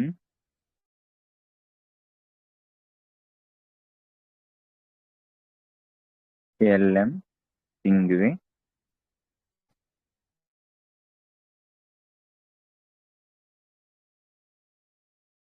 ಮತ್ತೆ ಇನ್ನೊಬ್ರು ಇರ್ತಾರೆ. ಈಗ ಒಬ್ರು JS ವರ್ಮಾ ಒಬ್ರು ಇರ್ತಾರೆ. ಟೋಟಲ್ 3 ಅಲ್ವಾ?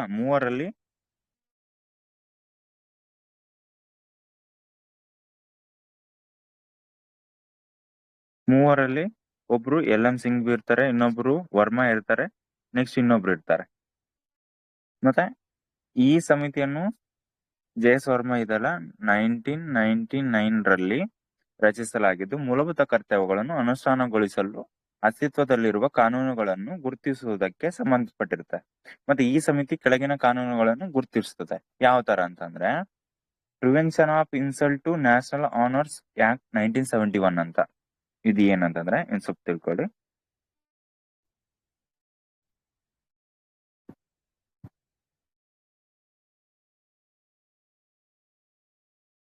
ಸಂವಿಧಾನ ಧ್ವಜ ರಾಷ್ಟ್ರಗೀತೆಗೆ ಅವಮಾನವನ್ನು ತಡೆಗಟ್ಟುವ ಕಾಯ್ದೆ ಅಂತ ಬರುತ್ತೆ. The prevention of insult to national honours act 1971. Second, Civil Rights Protection Act.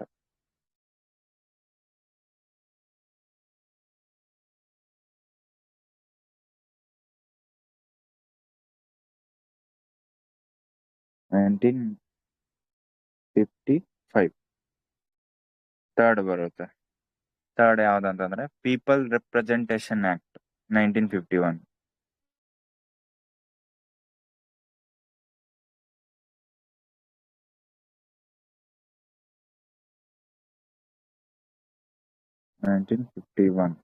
ಅಂತಂದ್ರೆ ಧರ್ಮ, ಜಾತಿ, ಜನಾಂಗದ ಆಧಾರದ ಮೇಲೆ ಮತ ಚಲಾಯಿಸುವುದು ಅಂತ ಹೇಳುತ್ತೆ. ಮತ್ತೆ wild life protection act.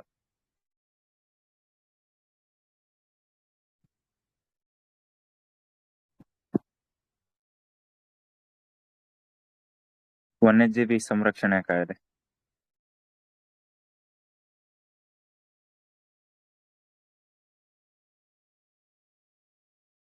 Nineteen 72. Next, ಭಾರತೀಯ ದಂಡ ಸಂಹಿತೆ ಮೀನ್ಸ್ 5th IPC. 6th ಅರಣ್ಯ ಸಂರಕ್ಷಣಾ ಕಾಯ್ದೆ.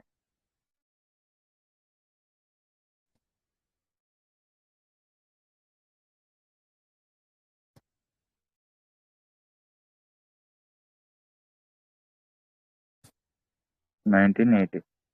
IPC ಎಷ್ಟಲ್ಲಿ ಬಂತು ಸರ್?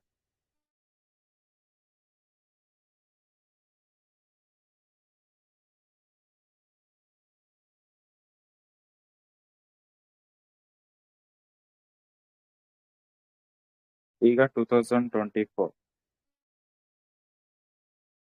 BNS.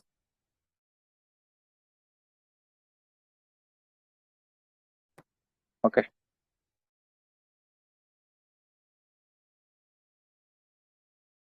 ಇಷ್ಟು ಇದು ವರ್ಮಾ ಕಮಿಟಿದು.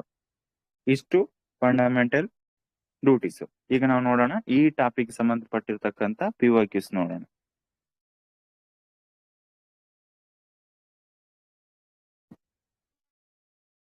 PYQs ಇದೆ, ಎಲ್ಲ PYQs ಇದಾವೆ. ಬಟ್ ನಿಮ್ಗೆ ಈ ಟಾಪಿಕ್ ರಿಲೇಟೆಡ್ ಕರೆಂಟ್ ಅಫೇರ್ಸ್ ಹೇಳ್ತೀನಿ. ಆ ಟಾಪಿಕ್ಸ್ ಏನೇನ್ ಬರ್ತದೆ ಈ ಟಾಪಿಕ್ ಮೇಲೆ ಅಂತ ಸ್ವಲ್ಪ ನೋಡಿ. ಜಸ್ಟ್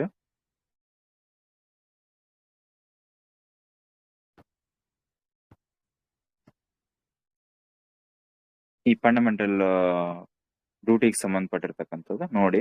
ಆ ಟಾಪಿಕ್ಸ್ ಅಂತ ತಿಳ್ಕೊಳ್ಳಿ, ಅಥವಾ ಕರೆಂಟ್ ಅಫೇರ್ಸ್ ಅಂತ ತಿಳ್ಕೊಳ್ಳಿ. ಏನಂತಂದ್ರೆ ಯಾವ್ದಾದ್ರು ಹೊಸ ಬಿಲ್ ಅಥವಾ ಹವಾಮಾನ ಬದಲಾವಣೆಗೆ ಅಥವಾ ಸುಪ್ರೀಂ ಕೋರ್ಟ್ ತೀರ್ಪುಗಳ ಆಧಾರದ ಮೇಲೆ ನೆಕ್ಸ್ಟ್ ಎಕ್ಸಾಮ್ಸ್ಗೆ ಪ್ರಿಡಿಕ್ಷನ್ ಮಾಡಬಹುದು, ಸಂಭವನೀಯ ಪ್ರಶ್ನೆಗಳು ಇರ್ತವೆ. ಫಾರ್ ಎಕ್ಸಾಂಪಲ್ ಇದ್ ನೋಡಿ ಹೆಂಗಿದೆ.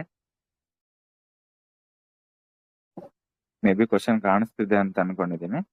ನೋಡಿ, 2025ರಲ್ಲಿ ಸುಪ್ರೀಂ ಕೋರ್ಟ್ ನೀಡಿದ ತೀರ್ಪಿನ ಪ್ರಕಾರ ಮೂಲಭೂತ ಕರ್ತವ್ಯಗಳು ಹವಾಮಾನ ಬದಲಾವಣೆ ಸಂದರ್ಭದಲ್ಲಿ ಈ ಕೆಳಗಿನ ಯಾವ ಹೇಳಿಕೆ ಸರಿಯಾಗಿದೆ? 1, ಮೂಲಭೂತ ಕರ್ತವ್ಯಗಳಿಗೂ ಹವಾಮಾನ ಬದಲಾವಣೆ ಯಾವುದೇ ಸಂಬಂಧವಿಲ್ಲ.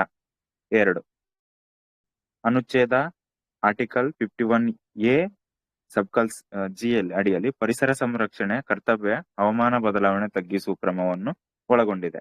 ಸಿ, ಹವಾಮಾನ ಬದಲಾವಣೆಗೆ ಸಂಬಂಧಪಟ್ಟಂತೆ ಮೂಲಭೂತ ಕರ್ತವ್ಯಗಳನ್ನು ರದ್ದುಗೊಳಿಸಲಾಯಿತು. ಡಿ, ಮೂಲಭೂತ ಕರ್ತವ್ಯಗಳು ಕೇವಲ ವೈಯಕ್ತಿಕ ನಡವಳಿಕೆಗೆ ಮಾತ್ರ ಸೀಮಿತವಾಗಿದ್ದಾವೆ.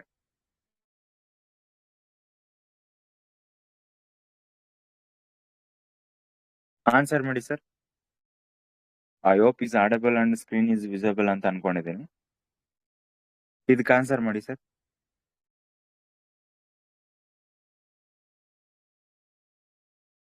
ಕರೆಂಟ್ ಅಫೇರ್ಸ್ ರಿಲೇಟೆಡ್, ನಾನು ಹೇಳ್ತಿರ್ತೀನಲ್ವಾ, core subject plus current affairs ಯಾವಾಗೂ ಇಂಟರ್ಲಿಂಕ್ ಇರುತ್ತೆ ಅಂತ ನೀವು ಮಾಡ್ಕೋಬೇಕು. ಅವಾಗ ತಾನೇ 360 ಡಿಗ್ರಿ ಕವರ್ ಆಗುತ್ತೆ ಅಂಡ್ ನಿಮಗೆ ಬರ್ಡನ್ ಕಡಿಮೆ ಆಗುತ್ತೆ. ಹೇಳಿ ಸರ್, ಆನ್ಸರ್ ಹೇಳಿ ಸರ್ ಇದಕ್ಕೆ.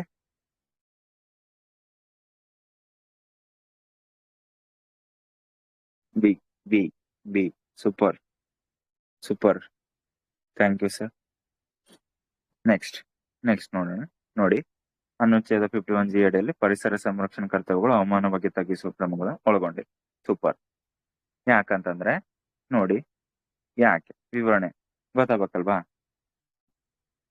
2025ರಲ್ಲಿ ಸುಪ್ರೀಂ ಕೋರ್ಟ್ ನೀಡಿದ ತೀರ್ಪಿನ ಪ್ರಕಾರ ಅನುಚ್ಛೇದ ಜಿಯಲ್ಲಿ ಪರಿಸರ ಸಂರಕ್ಷಣೆ ಮೂಲಭೂತ ಕರ್ತವ್ಯ ಹವಾಮಾನ ಬದಲಾವಣೆ ತಗ್ಗಿಸುವ ಕ್ರಮವನ್ನು ಒಳಗೊಂಡಿದೆ ಎಂದು ಸ್ಪಷ್ಟಪಡಿಸಲಾಯಿತು. ನ್ಯಾಯಾಲಯವು ನಾಗರಿಕರು ಮತ್ತು ಸರ್ಕಾರದ ಪರಿಸರ ಸಂರಕ್ಷಣೆಗೆ ಸಕ್ರಿಯವಾಗಿ ಕೊಡುಗೆ ನೀಡಬೇಕಂತ ಒತ್ತಿ ಹೇಳುತ್ತೆ. ಎಷ್ಟು ಅದು. ಆಮೇಲೆ ನೆಕ್ಸ್ಟ್ ಬರೋಣ, NEP.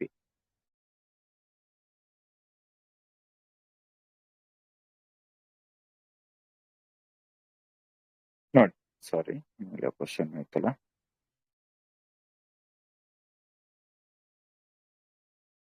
ಈಗ ನೋಡಿ, NEP ಬಗ್ಗೆ ಅಂತಂದ್ರೆ ರಾಷ್ಟ್ರೀಯ ನ್ಯಾಷನಲ್ ಎಜುಕೇಶನ್ ಪಾಲಿಸಿ ಇದೆ ಅಲ್ವಾ, 2020ರದು. ಮತ್ತು ಮೂಲಭೂತ ಕರ್ತವ್ಯಗಳ ನಡುವಿನ ಸಂಬಂಧ ಕುರಿತು ಈ ಕೆಳಗಿನ ಯಾವ ಹೇಳಿಕೆ ಸರಿಯಾಗಿದೆ? ಆನ್ಸರ್ ಮಾಡಿ. ಈ ತರ ಕರೆಂಟ್ ಅಫೇರ್ಸ್ ಬರ್ತವೆ, ಅದಕ್ಕೋಸ್ಕರ ನಾನು ಹೇಳ್ತಾ ಇರೋದು.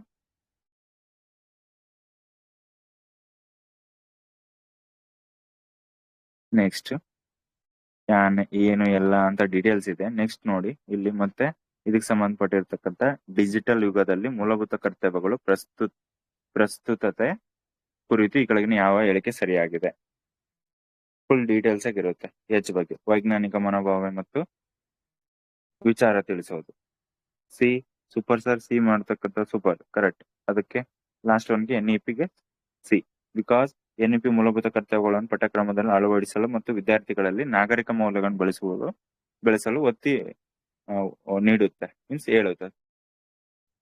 ಡಿಜಿಟಲ್ ಯುಗದು ಏನೇನು ಅಂತ. ಮತ್ತೆ ನಿಮ್ಗೆ ಟ್ರ್ಯಾಪ್ ಯಾವ ತರ ಆಗ್ತಿದೆ ಅಂತಂದ್ರೆ, ಫಂಡಮೆಂಟಲ್ ರೈಟ್ಸ್ಗೂ DPSಗೂ ಅಂಡ್ ಫಂಡಮೆಂಟಲ್ ಡ್ಯೂಟೀಸ್ಗೂ ಏನು ಹೋಲಿಕೆ ಯಾವ ತರ ಅಂತ ನೋಡ್ಕೊಳ್ಳಿ, ಇದ್ರಾಗಿರುತ್ತೆ. ನೀವ್ ಇಷ್ಟ ಮಾಡಿ ಸರ್, ಆರಾಮ್ಸೆ ನೀವ್ ಯಾವ ಎಕ್ಸಾಮ್ ಅಂತ ಇದ್ರಲ್ಲಿ 1 ಲೈನರ್ ಕೂಡ ಇರುತ್ತೆ ನೋಡಿ. ಮೂಲಭೂತ ಕರ್ತವ್ಯ ಸ್ಥಾನ ಇದರಲ್ಲಿ ಭಾಗ, ಇದರಲ್ಲಿ ಇಷ್ಟು ಬರುತ್ತೆ, ಇದು ಬರುತ್ತೆ ಅಂತ. ಮತ್ತೆ ಸೇರ್ಪಡೆ 42ನೇ ತಿತ್ತು. ಇದು ಈಸಿ ಆಗ್ಬಿಡುತ್ತೆ. ಲೈಕ್ ಮೂಲ ಎಲ್ಲಿಂದ ಬಂತು? ರಷ್ಯಾದಿಂದ. ಎಷ್ಟಿದಾವೆ? ಫಸ್ಟ್ 10 97 ಅಲ್ಲಿ, ಮತ್ತೆ 86 ಅಮೆಂಡ್ಮೆಂಟ್ ಥ್ರೂ 11 ಆಯ್ತು. ಮತ್ತೆ ಎಷ್ಟು ಹೊಸ ಕರ್ತವ್ಯ ಯಾವ್ದು? 6ರಿಂದ 14 ವರ್ಷಗಳ ಮಕ್ಕಳಿಗೆ ಶಿಕ್ಷಣ ನೀಡೋದು. ಈ ತರ ಫುಲ್ ಡೀಟೇಲ್ಸ್ ಒನ್ ಲೈನ್. ಒಂದೊಂದ್ಸರಿ ನಮ್ಗೆ ಅದ್ ಹೇಳ್ತೀನಲ್ಲ, ಯಾವತ್ತು ಇಷ್ಟು ದೊಡ್ಡ ಗುಡ್ಡನೇ ಯಾರು ಎಡವಲ್ಲ. ಇಷ್ಟು ಇರ್ತಕ್ಕಂಥ ಗುಡ್ಡನೇ ಎಡಬಹುದು. ಸ್ಮಾಲ್ ಮಿಸ್ಟೇಕ್ಸ್ ಯಾವಾಗ? ಈ ವರ್ಮಾ ಕಮಿಟಿದ್ ಏನ್ ಹೇಳುತ್ತೆ, ಸ್ವರ್ಣ ಸಿಂಗ್ ಕಮಿಟಿದ್ ಏನ್ ಹೇಳುತ್ತೆ, ಆ ತರ. ಮತ್ತೆ ಸಪರೇಟ್ ಆಗಿ ನಿಮ್ಗೆ ಲೈಕ್ RRB, MTS, PCL ಆ ತರ ಕೇಳಿದಾರೆ ಮೂಲಭೂತ ಕರ್ತವ್ಯಗಳಿಗೆ. ಯಾಕಂದ್ರೆ ಈ ಎಕ್ಸಾಮ್ಸ್ಗೆ ಕೇಳೋದ್ ಬೇರೆ ಆದ್ರೆ, like for example SSC banking, FDA ಈ ತರ ಕೇಳೋದೇ ಬೇರೆ ಆಗುತ್ತೆ. ಇಲ್ಲೇ ನೋಡಿ, ಈ ತರ ಕರ್ತವ್ಯಗಳಲ್ಲ ಅಂತ ಇಲ್ಲಿ SSC, FDA, SDL ಬ್ಯಾಂಕಿಂಗ್ ಅಲ್ಲಿ ಕೇಳಿದ್ರೆ, ಇಲ್ಲಿ ನೋಡಿ ಜಸ್ಟ್ ಯಾವ ಭಾಗದ ಮೂಲಭೂತ ಕರ್ತವ್ಯಗಳು ಸಂವಿಧಾನ ಯಾವ ಭಾಗದಲ್ಲಿದೆ. ಇಲ್ಲಿ ಎಕ್ಸಾಮ್ ಡಿಫ್ರೆನ್ಸ್ ನೋಡ್ಕೊಳ್ಳಿ. RRB, MTS, PCL 1 ಲೈನರ್ ಜಾಸ್ತಿಗೆ ಒತ್ತು ಕೊಡ್ತಾರೆ, ನಿಮ್ಗೂ ಗೊತ್ತು, ಎಲ್ಲರಿಗೂ ಗೊತ್ತು. ಅದೇ ನಮ್ಮ ಸ್ಟೇಟ್ಗೆ ಮತ್ತೆ ಬ್ಯಾಂಕಿಂಗು, SSC ಅಂತಂದ್ರೆ ಸ್ವಲ್ಪ ಡೆಪ್ತ್ ಹೋಗ್ತಾರೆ. ಯಾವಲ್ಲ ಅವೆ ಮೂಲ ಫಂಡಮೆಂಟಲ್ ರೈಟ್ಸ್ 11 ಗೊತ್ತಿತ್ತಂದ್ರೆ ರಿಮೈನಿಂಗ್ ನಾವು ಮಾಡ್ಬೋದು, ಯಾವ್ದಲ್ಲ ಅಂತ, ಆ ತರ. ಮತ್ತೆ UPSC, KPSCಗೆ ಯಾವ ತರ ಕೇಳ್ತಾರೆ, ಇಷ್ಟು ಡೀಟೇಲ್ಸ್ ಆಗಿ ಇರುತ್ತೆ. ನೀವು ಒಂದ್ಸರಿ ಹೇಳ್ತೀನಲ್ಲ, ಒಂದ್ಸರಿ ಕ್ಲಾಸ್ ಕೇಳ್ಬಿಟ್ಟು ಕರೆಕ್ಟ್ ಆಗಿ ನೀವು ಏನಾದ್ರು ರಿವಿಷನ್ ಮಾಡ್ಬಿಟ್ರೆ 100% ಹೇಳ್ತೀನಿ, ನೀವು ಅನ್ಕೊಂಡಿರ್ತಕ್ಕಂಥ ಜಾಬ್ನ ಆರಾಮ್ಸೆ ಮಾಡ್ಬೋದು. ಇದಕ್ಕೆ ಆನ್ಸರ್ ಮಾಡಿ ಸರ್. ಮೇ ಬಿ ಇದು ಬೇಡ, ಒಂದ್ ಸೆಕೆಂಡ್. ರೀಸೆಂಟ್ ಯಾವ್ದೋ ಒಂದು ಎಕ್ಸಾಮ್ ಆಗಿತ್ತು, ಒಂದ್ ಸೆಕೆಂಡ್. ಇದು ನೋಡಿ, CTI ಎಕ್ಸಾಮ್ ಆಯ್ತಲ್ಲ ಸರ್ ಮೊನ್ನೆ ರೀಸೆಂಟ್ ಆಗಿ. CTI ಎಕ್ಸಾಮ್ 2024 KPSC ಇದು. ಅದಕ್ಕ ಮೇಲೆ ಯಾವ್ದು ನಡೆಸಿಲ್ಲ.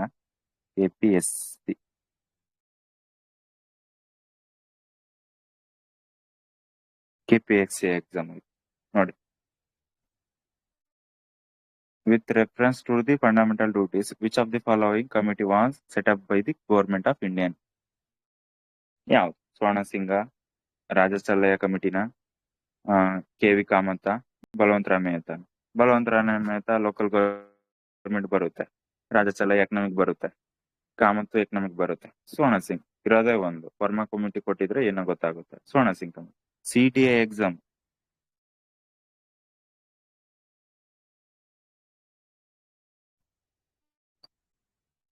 ಇಷ್ಟು ಇವತ್ತಿನ ಕ್ಲಾಸ್ದು. ಮತ್ತೆ ಯಾರಿಗಾದ್ರೂ ಏನೋ ಡೌಟ್ ಇತ್ತಂದ್ರೆ ಕೇಳಿ, ಮತ್ತೆ ಏನೋ ಕ್ವಶನ್ ಇತ್ತಂದ್ರೆ ಕೇಳಿ. ಆಲ್ಮೋಸ್ಟ್ ಆಲ್ ನಾನು ಸ್ಲೋ ಆಗಿನೇ ಎಲ್ಲಾನು ಕ್ಲಾರಿಟಿಯಿಂದಾನೇ ಹೇಳ್ತಿದ್ದೀನಿ. ನೀವು ಈ ತರ ಒಂದ್ಸರಿ ಏನಾದ್ರು 360 ಡಿಗ್ರಿ ನಂದೇ ಅಂತಲ್ಲ, ಯಾವುದೇ ಎನಿ ಫ್ಯಾಕಲ್ಟಿ ಇರ್ಲಿ, ಯಾರದೇ ಇರ್ಲಿ, ಒಂದ್ಸರಿ ಕ್ಲಿಯರ್ ಮಾಡ್ಕೊಂಡ್ರೆ 100% ಹೇಳ್ತೀನಲ್ಲ, ನೀವು PC ಇಂದ ಅಪ್ ಟು DC ವರೆಗೂ. DC ಅಂತ ಯಾಕೆ ಹೇಳ್ತೀನಿ ಅಂತಂದ್ರೆ, ಹೇಳ್ತಿರಲ್ಲ, PC ಟು IAS ವರೆಗೂ ಎನಿ ಎಕ್ಸಾಮ್ಸ್, ಸೆಂಟ್ರಲ್, ಸ್ಟೇಟ್, ಮತ್ತೆ ನಮ್ ಸ್ಟೇಟ್ ಅಲ್ಲಿ ಇರ್ತಕ್ಕಂತ ಬೇರೆ ಬೇರೆ ಎಕ್ಸಾಮ್ಸ್ ನೀವು ಯಾವ್ದಕ್ಕಾದ್ರೂ ತಗೊಳ್ಳಿ. ನಾನು ಹೇಳಿದ್ನಲ್ಲ, ಜಸ್ಟ್ ಅಲ್ಲಿ RRBಗೂ ಮತ್ತೆ NTPC ಅಥವಾ SSC ಮತ್ತೆ SDA, FDAಗೆ ಅಥವಾ KPSC, UPSC ಈ ತರ ಎಕ್ಸಾಮ್ಸ್ ಹೆಂಗ್ ಕೇಳ್ತಿದ್ರು, ಇದರಲ್ಲಿ ಯಾವ ತರ ಕೇಳ್ತಿದ್ರು, ಅಥವಾ ಈ ತರ ಇರ್ತಕ್ಕಂಥ ಎಕ್ಸಾಮ್ ಅಲ್ಲಿ ಹೆಂಗ್ ಕೇಳ್ತಾ ಇದ್ದಾರೆ, ಇಷ್ಟು ಡೀಟೇಲ್ಸ್ ಆಗಿ ಹೇಳ್ತೀನಲ್ಲ. 100% ಯಾವ ಏನಾದ್ರೂ ಅನ್ಕೊಳ್ಳಿ, ಇನ್ನೂ ಮಠ ಟಿಲ್ ನಾವು ಯಾವ ಇನ್ಸ್ಟಿಟ್ಯೂಟ್ ಇರ್ಲಿ, ಯಾವ ಫ್ಯಾಕಲ್ಟಿ ಇರ್ಲಿ, ಈ ತರ ಮಾಡಕ್ ಚಾನ್ಸೇ ಇಲ್ಲ, ಮಾಡೂ ಇಲ್ಲ ಅಂತ ನನ್ನ ಪ್ರಕಾರ. ನೀವೆಲ್ಲಾದ್ರೂ ನೋಡಿದ್ರೆ ಅಲ್ಲೇ ಜಾಯ್ನ್ ಆಗಿ ಮುಂದುವರ್ಸಿ.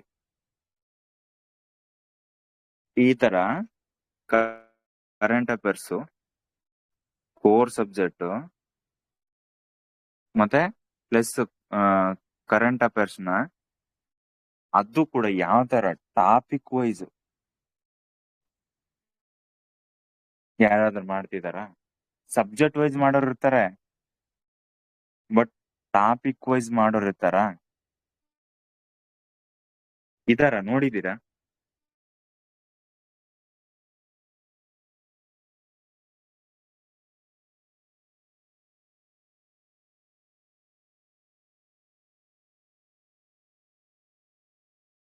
ಒನ್ ಲೈನರೇ ಬೇರೆ, ಸ್ಟೇಟ್ಮೆಂಟ್ ಬೇಸ್ಡೇ ಬೇರೆ.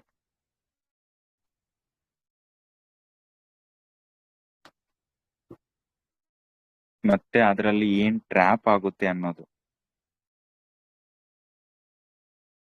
ಇಷ್ಟು ಡೀಟೇಲ್ಸ್ ಆಗಿ ನಾನ್ ನಿಮಗೆ ಜಸ್ಟ್ 1 hour ಅಲ್ಲಿ 2 hour ಕ್ಲಾಸ್ ಮಾಡ್ತಿದ್ದೀನಿ ಅಂತಂದ್ರೆ ಅದಕ್ಕೆ ನನ್ನ ಎಫರ್ಟ್ಸ್ ಎಷ್ಟಿರ್ತಾವೆ ಅಂತ ಅರ್ಥ ಮಾಡ್ಕೊಳ್ಳಿ. ಬಿಕಾಸ್ ನಾನು ಯಾವ್ದೇ ಇರ್ಲಿ ಬೈ ಲ್ಯಾಂಗ್ವೇಜ್ ಮಾಡ್ತಾ ಇರೋದು. ಓನ್ಲಿ ಕನ್ನಡ ಹೇಳೋರು ಸಿಗ್ತಾರೆ, ಬಿಟ್ರೆ ಇಂಗ್ಲಿಷ್ ಹೇಳೋರು ಸಿಗ್ತಾರೆ. ಬೈ ಲ್ಯಾಂಗ್ವೇಜ್ ಹೇಳ್ಬೇಕಂತಂದ್ರೆ ಅಷ್ಟು ಸುಲಭ ಅಲ್ಲ.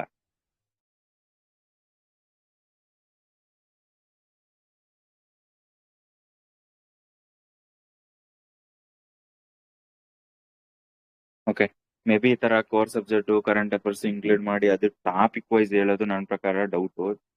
ಯಾಕಂದ್ರೆ ನೀವೇ ನೋಡಿರ್ತೀರಾ, ಯಾವ್ದೇ ಮ್ಯಾಗಝಿನ್ ತಗೊಳ್ಳಿ, ಸ್ಪರ್ಧಾ ವಿಜೇತ ತಗೊಳ್ಳಿ, ಅರಿವೇ ತಗೊಳ್ಳಿ, ಅದರಲ್ಲಿ ಸಬ್ಜೆಕ್ಟ್ ವೈಸ್ ಇದೆ ಬಿಟ್ರೆ ಟಾಪಿಕ್ ವೈಸ್ ಇಲ್ಲ. ಬೇಕಾದ್ರೆ ತೆಗ್ದ್ ನೋಡಿ, ನೀವು ಇವಾಗ್ಲೂ ಓದ್ತಿರ್ತೀರಲ್ಲ, ಎನ್ವೈರ್ಮೆಂಟ್ ಅಂತಂದ್ರೆ ಆ ಸಬ್ಜೆಕ್ಟ್ ವೈಸ್ ಇರುತ್ತೆ, ಬಿಟ್ರೆ ಆ ಟಾಪಿಕ್ ಅಲ್ಲಿ ಲೈಕ್ ಸ್ಪೀಸಿಸ್ ಇನ್ ನ್ಯೂಸ್ ಅಂತ ಸಪರೇಟ್ ಇರುತ್ತಾ? ಇಲ್ಲ, ಅದರಲ್ಲಿ ಎನ್ವೈರ್ಮೆಂಟ್ ಸ್ಪೀಸಿಸ್ ಇನ್ ನ್ಯೂಸ್ ಹಿಂಗಿದೆ ಅಂತ ಹೇಳ್ತಾರೆ. ಅದ್ರಲ್ಲಿ ನಾನು ಹಂಗಲ್ಲ, ನಂದು ಹೆಂಗಿದೆ ಕರೆಂಟ್ ಅಫೇರ್ಸ್, ಆ ಕರೆಂಟ್ ಅಫೇರ್ಸ್ ಮತ್ತೆ ನೆಕ್ಸ್ಟ್ ಆ ಟಾಪಿಕ್ಸ್ ಹೆಂಗ್ ಬರುತ್ತೆ, ಆ ಟಾಪಿಕ್ ಮೇಲೆ 2-3 ಕ್ವಶನ್ ಫ್ರೇಮ್ ಮಾಡಿ ನಿಮಗೆ ಹೇಳ್ಬೇಕಲ್ವಾ. ಈಗ ನೋಡಿದ್ರಲ್ಲ NEPದು ಮತ್ತೆ ಡಿಜಿಟಲ್ ಇಂಡಿಯಾದು ಅಂಡ್ 51AG ಇದು ಎನ್ವೈರ್ಮೆಂಟ್ಗೆ, ಡ್ಯೂಟೀಸ್ಗೆ. ಅದು ಬಿಡಿ, ಅದು PYQ ಮಾರ್ಕ್ ಕ್ವಶನ್ಸ್ ಯಾರಾದ್ರೂ ಕೊಡ್ತಾರೆ. PYQs ಕೊಟ್ಟು ನೋಡಿ, ಅಥವಾ ಕೇಳಿ ನೋಡಿ ಎಲ್ಲಾದ್ರೂ. ನೀವು ಎಲ್ಲಾದ್ರೂ ಇನ್ಸ್ಟಿಟ್ಯೂಟ್ ಇರ್ಲಿ, ಮತ್ತೊಂದಿರ್ಲಿ, ಇಷ್ಟು ಡೀಟೇಲ್ಸ್ ಆಗಿ ಒನ್ ಟಾಪಿಕ್ಗೆ ನಾನು ಹೇಳ್ತಿರೋದು. ನನ್ನ ಹತ್ರ ಈಗ ಪರ್ಸನಲ್ ಮೆಂಟರ್ಶಿಪ್ ತಗೊಂಡಿದ್ದೀರಲ್ವಾ, ಆ ಟಾಪಿಕ್ಸ್ ಅವೇ ಟಾಪಿಕ್ಸೇ, ಬಟ್ ಕ್ವಶನ್ಸ್ ಅವಲ್ಲ.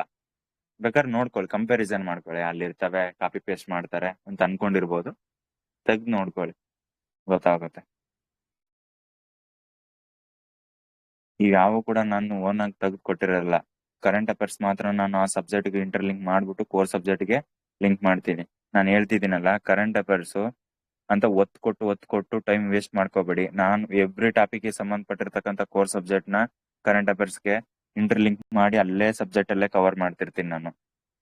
ಅದನ್ನ ಬೇಕಾದ್ರೆ ಹೇಳ್ತೀನಲ್ಲ, ಆ ಟಾಪಿಕ್ಗೆ ಸಪ್ರೇಟ್ ಆಗಿ ಬೇಕಾದ್ರೆ ಕರೆಂಟ್ ಅಫೇರ್ಸ್ ಸಂಭವನೀಯ ಅಂತ ನಾನು ಹಾಕಿರ್ತೀನಲ್ಲ ಇದ್ರಲ್ಲಿ, ನಾ ಇಲ್ಲಿ ಕ್ಲಾಸಲ್ಲಿ ಕೇಳಿಲ್ಲ ಅಂದ್ರೂ ಅಟ್ಲೀಸ್ಟ್ ನೀವು ಅದ್ರ ಸಪ್ರೇಟ್ ಆಗಿ ನೋಟ್ಸ್ ಮಾಡ್ತಿದ್ದೀನಿ ಅಂತಂದ್ರೆ ಜಸ್ಟ್ 2 ಲೈನ್ಸ್ ಎಷ್ಟಾಗಲ್ಲ, ಒಂದ್ 5 ನಿಮಿಷ ಕೂತ್ ಬರ್ದ್ರೆ ಕೂತ್ ಬರ್ದ್ ಬಿಡ್ತೀರಾ. ಅದನ್ನ ಎತ್ತಿಟ್ಕೊಳ್ಳಿ, ಕರೆಂಟ್ ಅಫೇರ್ಸ್ ನ ಕೋರ್ಸ್ ಸಬ್ಜೆಕ್ಟ್ ರಿಲೇಟೆಡ್ ಇರತಕ್ಕಂಥದ್ದು. ಹೇಳ್ತೀನಲ್ಲ, ಎಂಡ್ ಆಫ್ ದಿ ಡೇ ನಿಮ್ಗೆ ಅದೇ ಕೈ ಹಿಡಿಯೋದು. ಎಂಡ್ ಆಫ್ ದಿ ಡೇ ಅದ್ರಲ್ಲೇ ಕ್ವಶನ್ ಬರುತ್ತೆ. ಬೇಕಾದ್ರೆ ಚಾಲೆಂಜ್ ಮಾಡ್ತೀನಿ, ನೀವು ಎಕ್ಸಾಮ್ ಬರೆದು ಬನ್ನಿ, ನೀವ್ ಏನ್ ನೋಟ್ಸ್ ಅಲ್ಲಿ ಕರೆಂಟ್ ಅಫೇರ್ಸ್ ಇರುತ್ತಲ್ಲ ಅದ್ ಇದ್ದಿಲ್ಲ ಅಂತಂದ್ರೆ ನನ್ನ ಕೇಳಿ. ನೀವು ಬೇಕಾದ್ರೆ ನೀವು ಸಪ್ರೇಟ್ ಆಗಿ ಇವಾಗ ನೋಟ್ಸ್ ಮಾಡ್ಲಿಕ್ಕೆ ಟ್ರೈ ಮಾಡಿ ಕರೆಂಟ್ ಅಫೇರ್ಸ್ಗೆ. ಯಾಕಂದ್ರೆ ಹೇಳಿ ಸರ್. ಕೇಳಿಸ್ತಿಲ್ಲ ನೀವು ಮಾತಾಡ್ತಿರೋದು. ಹೇಳಿ ಸರ್.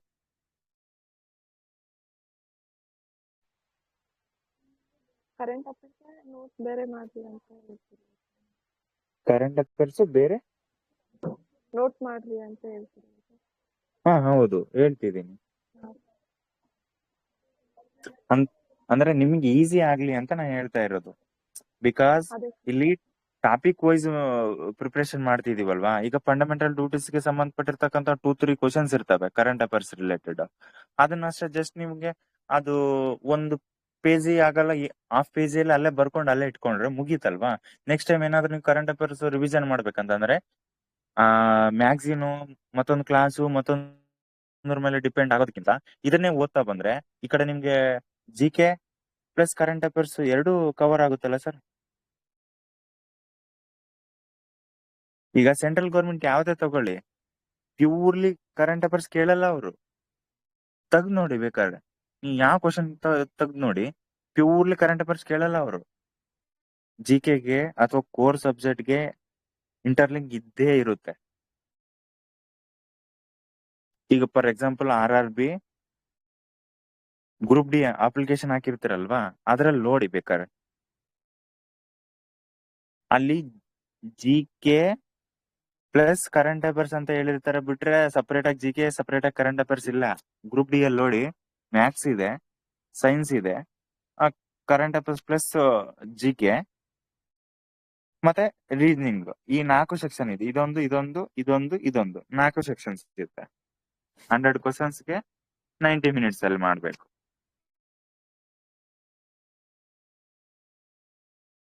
ಅದಕ್ಕೆ ಸೆಂಟ್ರಲ್ ಗೌರ್ಮೆಂಟ್ ಅಲ್ಲಿ ಪ್ಯೂರ್ಲಿ ಕರೆಂಟ್ ಅಫೇರ್ಸ್, ಬರೀ ಕರೆಂಟ್ ಅಫೇರ್ಸ್ ಕೇಳೋದು 1 or 2% ಇದ್ರೆ, ಕೋರ್ ಸಬ್ಜೆಕ್ಟ್ ಕಂಪೇರ್ ಮಾಡಿದ್ರೆ 10-15% ಜಾಸ್ತಿ ಇರುತ್ತೆ.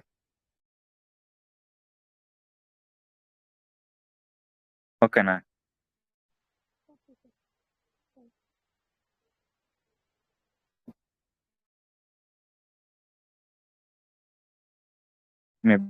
ನನ್ ಬಗ್ಗೆ ನಾನು ಹೊಗಳ್ಕೊಂತಿದ್ದೀನಿ ಅಂತಲ್ಲ,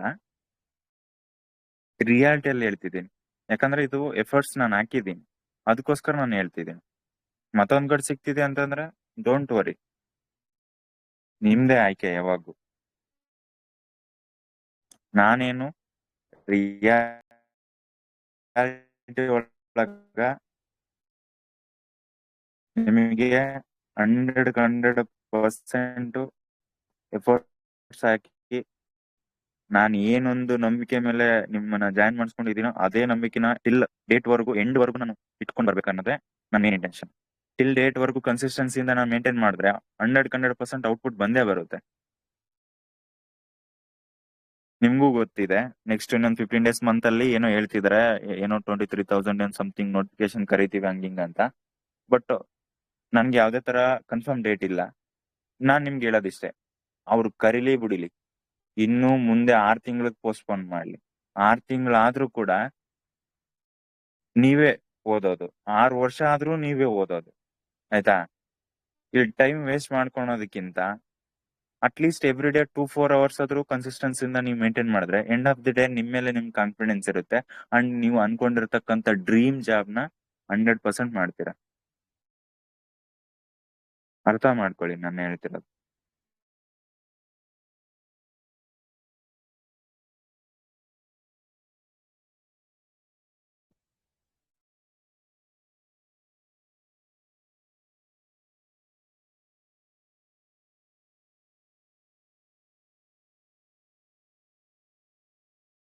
ಓಕೆ, ಮೇ ಬಿ ನೋಡಿ ಈ ತರ ಇರುತ್ತೆ. ಈ ತರ ಇರುತ್ತೆ ಎವ್ರಿ ಡೇ ಎಲ್ಲಾ ಸಬ್ಜೆಕ್ಟ್ ಇರುತ್ತೆ. ಯಾಕಂದ್ರೆ ನನ್ನ ಎಫರ್ಟ್ಸ್ ನನಗ್ ಮಾತ್ರ ಗೊತ್ತಿರುತ್ತೆ. ಎಲ್ಲರಿಗೂ ಕರೆಕ್ಟ್ ಆಗಿ ಅರ್ಥ ಆಗ್ತಿದೆ ಅಂಡ್ ಈಸಿಯಾಗಿ ಅಂಡರ್ಸ್ಟ್ಯಾಂಡಿಂಗ್ ಆಗ್ತಿದೆ. ಮತ್ತೆ ಏನು ಕ್ವಶನ್ ಇಲ್ಲ ಅಥವಾ ಇದೇನಾ ಏನಾದ್ರು ಹೇಳೋದಿದೆನಾ ಕೇಳೋದಿದೆನಾ ಕೇಳಿ. ಬಿಕಾಸ್ ಇವತ್ತು ಫಂಡಮೆಂಟಲ್ ಡ್ಯೂಟೀಸು ಈಸಿ ಟಾಪಿಕ್ ಅಲ್ವಾ. ಆಲ್ಮೋಸ್ಟ್ ನಾನು ಈಸಿಯಾಗಿ ಹೇಳಿದ್ದೀನಿ. ನಾನು ಮತ್ತೊಬ್ರಿಗೆ ಕಂಪ್ಯಾರಿಸನ್ ಇಲ್ಲ, ಬಟ್ ನಾನು 100% ಎಫರ್ಟ್ಸ್ ಹಾಕಿ ಹೇಳ್ಕೊಟ್ಟಿದ್ದೀನಿ. ಓಕೆ, ಮತ್ತೆ ಯಾರಿಗಾದ್ರೂ ಏನ್ ಕ್ವಶನ್ ಇದೆ ಸರ್, ಅಥವಾ ಏನಾದ್ರು ಹೇಳೋದು ಕೇಳೋದು ಇದೆನಾ?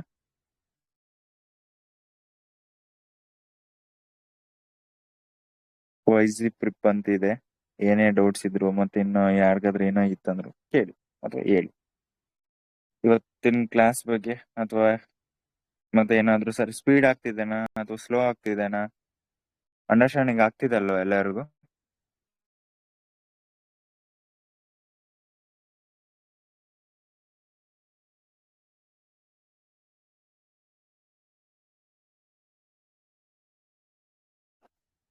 Okay, thank you. ಮತ್ತೆ ಯಾರಿಗೂ ಏನು ಕ್ವಶನ್ ಇಲ್ಲ ಅಂತಂದ್ರೆ ಎಂಡ್ ಮಾಡ್ಬೋದಾ?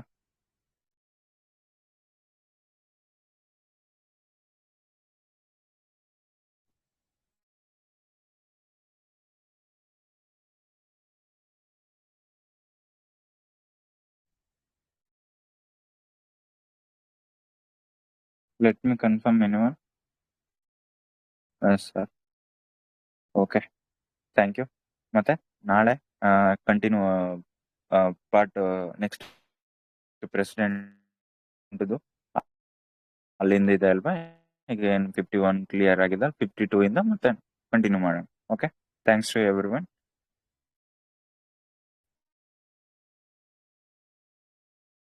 ನೆಕ್ಸ್ಟ್ ಕ್ಲಾಸಲ್ಲಿ ಮತ್ತೆ ಸಿಗೋಣ.